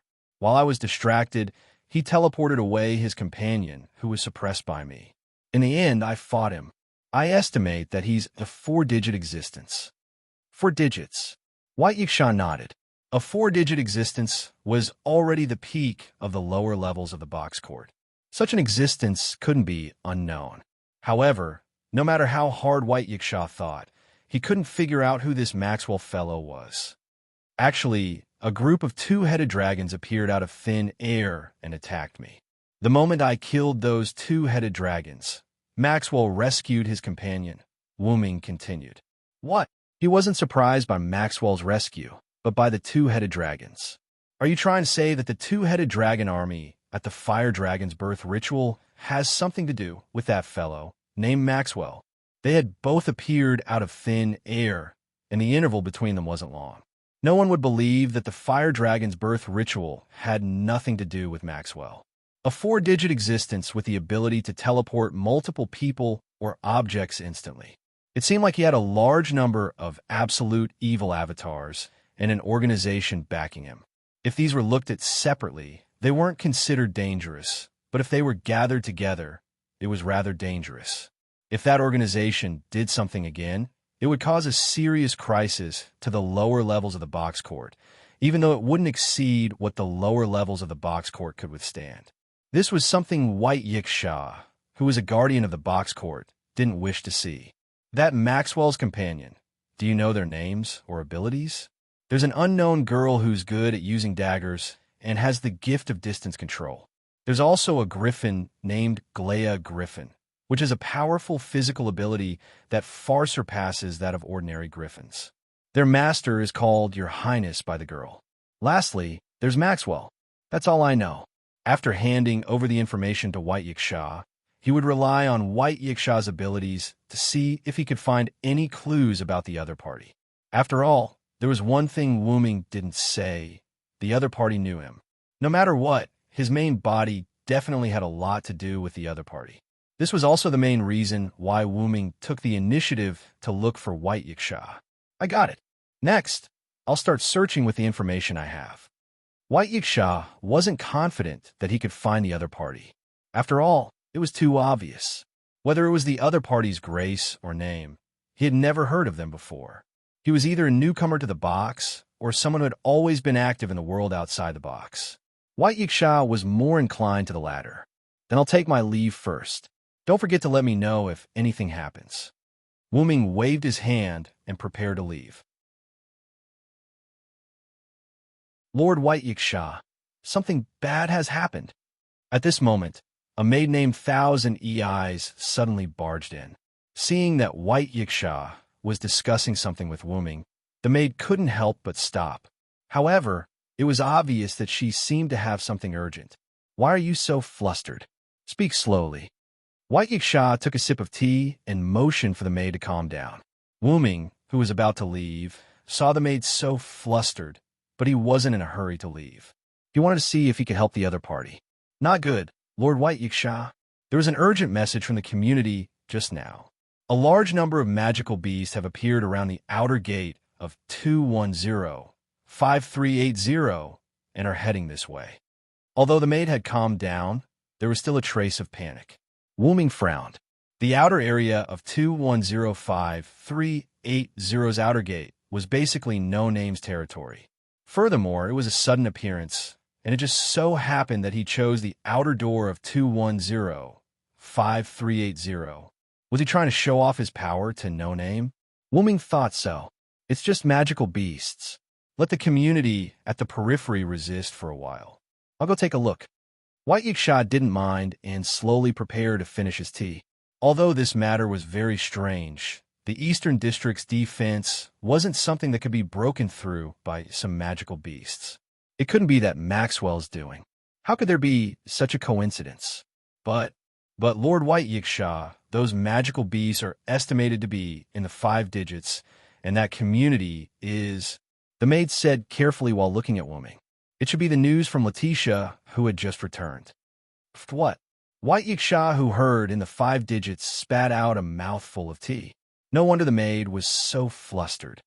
Did Letitia, simply say that there was an attack by magical beasts. Wu Ming immediately asked the maid, because the two-headed dragon was the clone of Az Dakaha, one of the oldest Demon King humans in the final trial. In order to prevent people from panicking, other than some of the higher-ups of Salamandra, No Name, and yes, who knew the inside story, news about the two-headed dragon was blocked. Therefore, even if there were rumors in the outside world, it was only a backup plan brought by the Demon King who attacked the fire dragon's birth ceremony. It didn't attract attention or panic. Yes, the maid nodded. As expected of a former box court knight, it looked like Letitia was also trying her best to block the news. After all, it was definitely the clone of a Demon King. It was a little too much for the citizens of the box court. Then, Wu Ming and White Yiksha looked at each other. Their eyes were filled with solemnity. Previously, they were still discussing what to do if someone used the two-headed dragon to attack the Eastern District. Now it was here. It was really speak of the devil. At the same time, Wu Ming and White Yiksha also felt the tremors of the earth from the two-headed dragon. How many two-headed dragons did it take to cause such a magnitude of earthquake? Without further ado, Wu Ming immediately opened the teleportation door. "Let's go, White Yiksha." White Yiksha nodded with a gloomy expression and walked into the teleportation door with Wu Ming, leaving behind the maid who was at a loss. 210-5380 Outer Gate, where No Name was located. In a vast wilderness, magic puppets were arranged into several layers.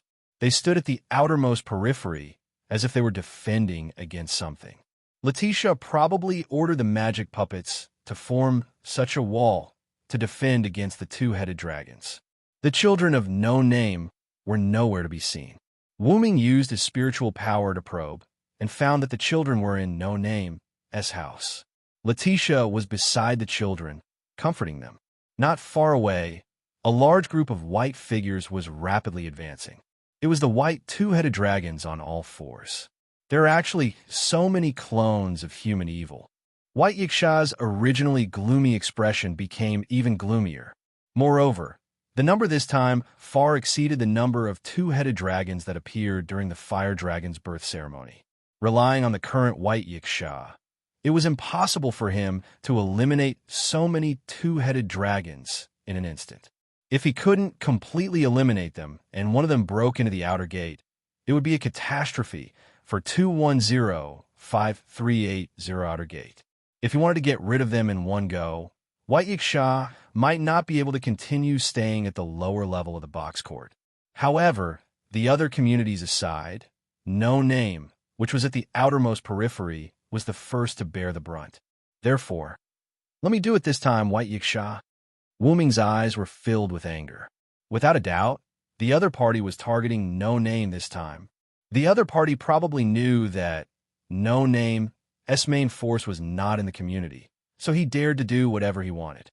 However, the other party did not expect that Wu Ming had already returned.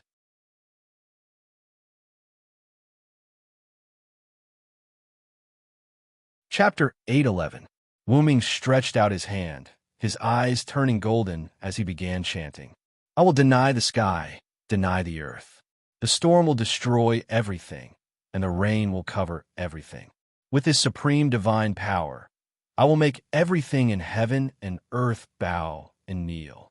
Instantly, the sky darkened as dark clouds gathered. The cold wind was biting cold. It seemed slow, but it quickly condensed into a tornado that descended from the sky.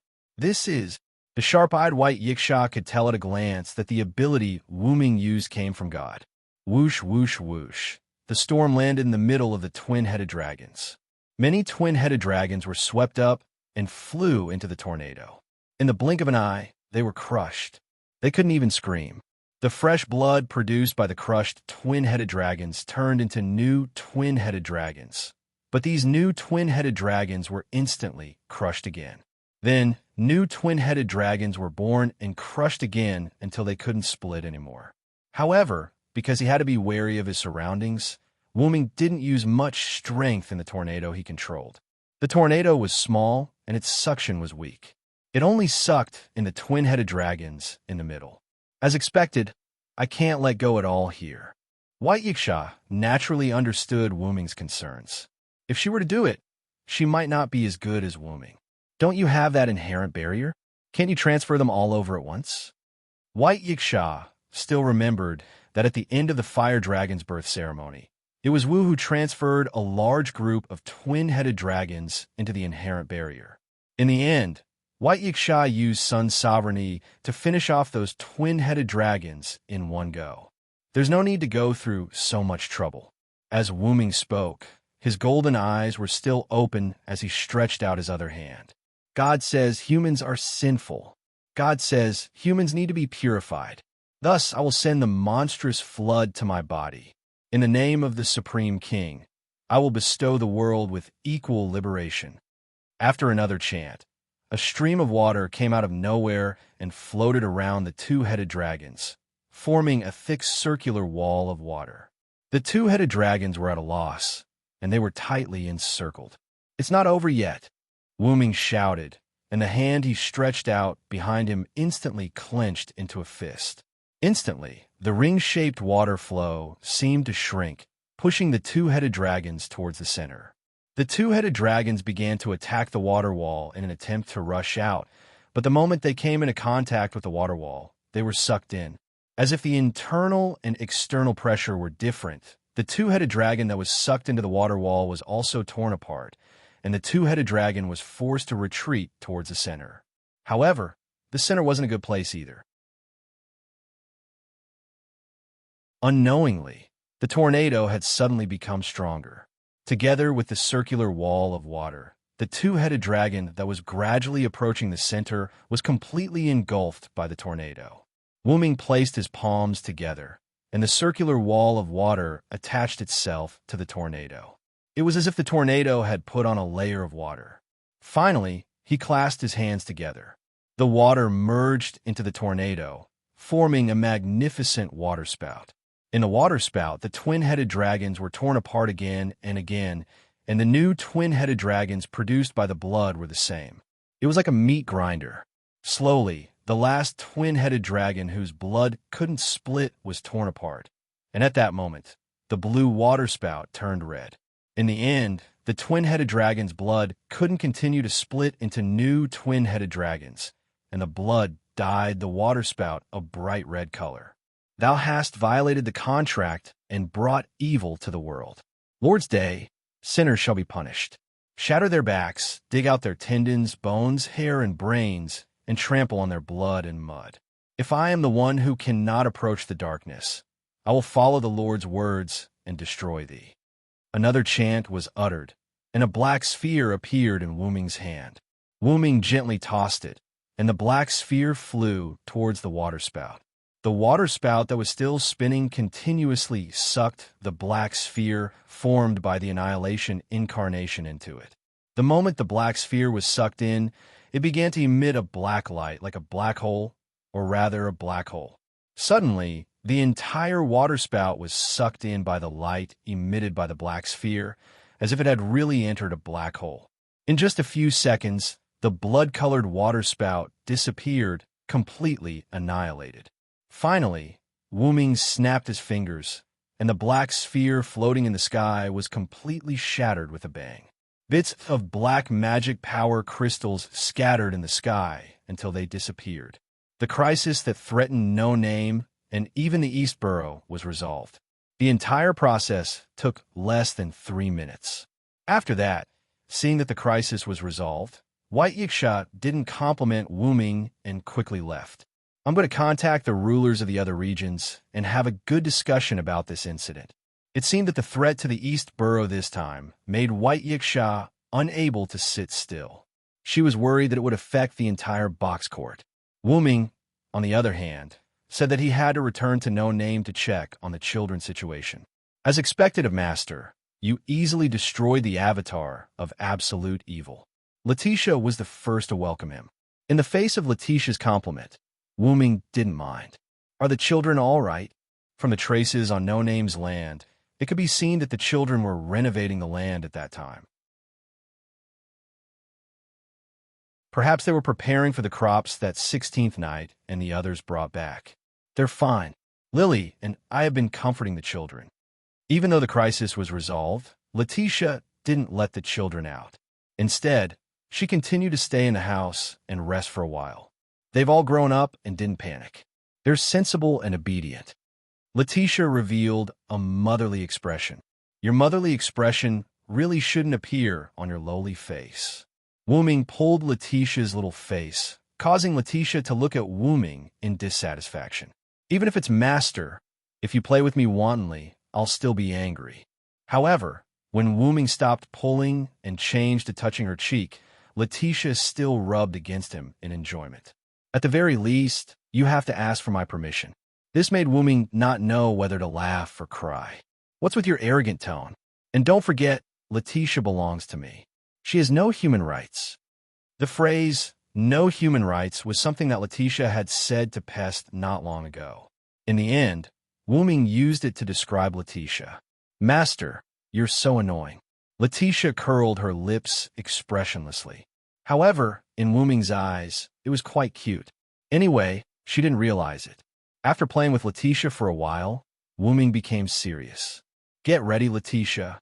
Facing Letitia's doubtful gaze, Wooming explained. This attack isn't targeted at No Name, but the entire East District. No Name is just incidental. Wooming turned to look at the horizon. I'm safe here, but what if the same thing happens to other districts? Letitia's eyes suddenly shrank. Master, you mean this is an attack targeting the entire district?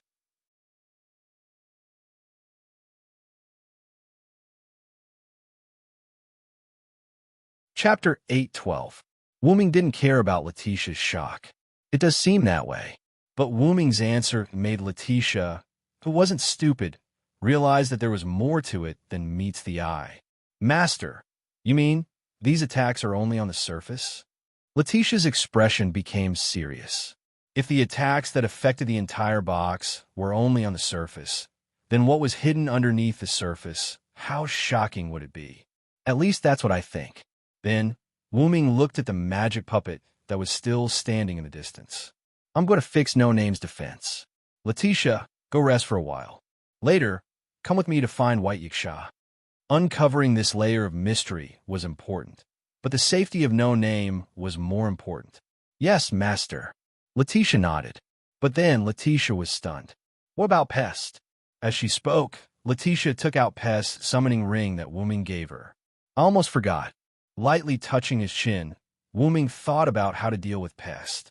Wooming and Letitia didn't need Pest's power, but currently, the main members of No Name weren't here, and Wooming hadn't been to the Southern District, so he couldn't find them in a short period of time.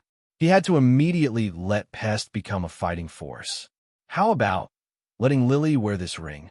Wooming said tentatively as he and Letitia looked at each other. After a while, in No Name's meeting room, a scream suddenly came out. What? The scream, full of girlish energy, made the birds on the roof all fly away. No, no, Lily can't. The little fox girl Lily's face was red. She put her hands in front of her chest and couldn't help but step back. Slowly, Lily was forced into a corner. Then, Lily's body leaned against the wall and slid to the ground. No is no, but Wooming calmly took a sip of the tea that Letitia made and looked at Lily, who was hiding in the corner. Why do you have to look like you've met a bad person? Letitia, who was standing behind Wooming, helped Wooming complain. After Wooming suggested that Lily use the summoning ring, Lily showed such a state. In short, Lily can't. Lily, who was sitting on the ground, kept shaking her head. Master Villo and Lady Letitia are both here. Why do you want Lily to use the summoning ring? Lily's face was a bit unnatural. It wasn't that she hated the devil, but Lily felt that she would waste of this power. Since Lily doesn't agree, then let's change our method. Letitia was still very soft-hearted towards the children of No Name. After all, Lily was still a child. If possible, Letitia really didn't want a child like Rin to stand out. Actually, this is what I'm thinking. Lily has been staying in No Name all this time. For now, letting her use Pest's ring is the best solution. Wooming finished the tea in his cup and put it down. But since Lily is unwilling, I'll change my plan. Wu Ming's words made Lily sigh in relief. Although she felt that she couldn't bear the devil's power and would waste this power, if there was really no other way, Lily was willing to accept and work hard to motivate herself. But since there was another way, it was the best. Master, do you have any other ideas? Letitia felt that her master was omnipotent. I know of a ritual that can use a holy relic to summon the clone of a deceased person called a heroic spirit. Holy relic? Heroic spirit? Heroic spirit? Clone? Letitia and Lily were confused. The box court world didn't seem to have the concept of holy relic and heroic spirit. Simply put, it's using an antique to summon a spirit. By the way, I can be considered as a summoned spirit right now. Is that Lord Villo dead? Lily's face instantly became sad. But Wu Ming didn't know whether to laugh or cry and shook his head. I'm here to find my body. I'm not dead. Calm down, Lily. Right? Lily's cheeks became red again because of embarrassment. Because Wu Ming was too much like a normal person, Lily forgot that Wu Ming was actually a spirit. Behind Wu Ming, Letitia's cheeks also became red. She also subconsciously ignored her master's identity. In short, if you use the ring that summons pest as a holy relic, the success rate of summoning pest is not 100%, but at least 99%. After all, that ring was used to summon pest. There was no reason for the summoning to fail. Then, Wu Ming took out the ring to summon pest. Moreover, pest summoned as a heroic spirit might be able to increase his strength. And this would solve the problem of pest strength. Of course, the specifics would only be known after the summoning. Wu Ming started drawing a magic circle in the meeting room. The materials used were naturally from No Name's warehouse. Although No Name wasn't particularly rich now, it was still considered to be in the middle class. He melted the gemstones with special magic to obtain the gemstone solution. Then, he added it into the blood of the griffin to draw the magic circle. There were no fancy operations. It was just a simple drawing of the magic circle. Then, Wu Ming placed the ring used to summon pest in the palm of his hand and began to chant the summoning oath. Declare. In an instant, Wu Ming, who was standing in front of the magic circle, poured his magic into the magic circle. The whole room darkened. Letitia and Lily, who were watching from the side, revealed solemn expressions. Thou shalt hear my command. Thy sword is with me. Answer my summons immediately. Just like the magic circle, Wu Ming's oath to summon pest was also simple. Instantly, the magic circle and the ring on Wu Ming's hand lit up at the same time. Then, Wu Ming increased the amount of magic he poured into the magic circle. Gradually, the magic circle and the ring became brighter and brighter. Lily, who was the weakest in the room, couldn't help but cover her eyes. When the light reached its peak, the whole room seemed to have come to a standstill. Then, as if something had leaked, a sound was heard. Puff! The whole room was filled with smoke. Letitia hurriedly shielded Lily, afraid that she would be hurt. However, the smoke was actually the magic gas from the griffin's blood that had been added with gemstone solution. At this moment, the magic circle that was covered by the smoke stopped shining. The same went for the ring on Wu Ming's hand. Wu Ming waved his hand, and the magic gas was instantly blown away, revealing the magic circle and the petite figure standing in it. Wu Ming smiled at this. Success! You're tuning in to the Warrior Lore YouTube channel. Don't forget to subscribe and join us on this journey to catch the most captivating stories.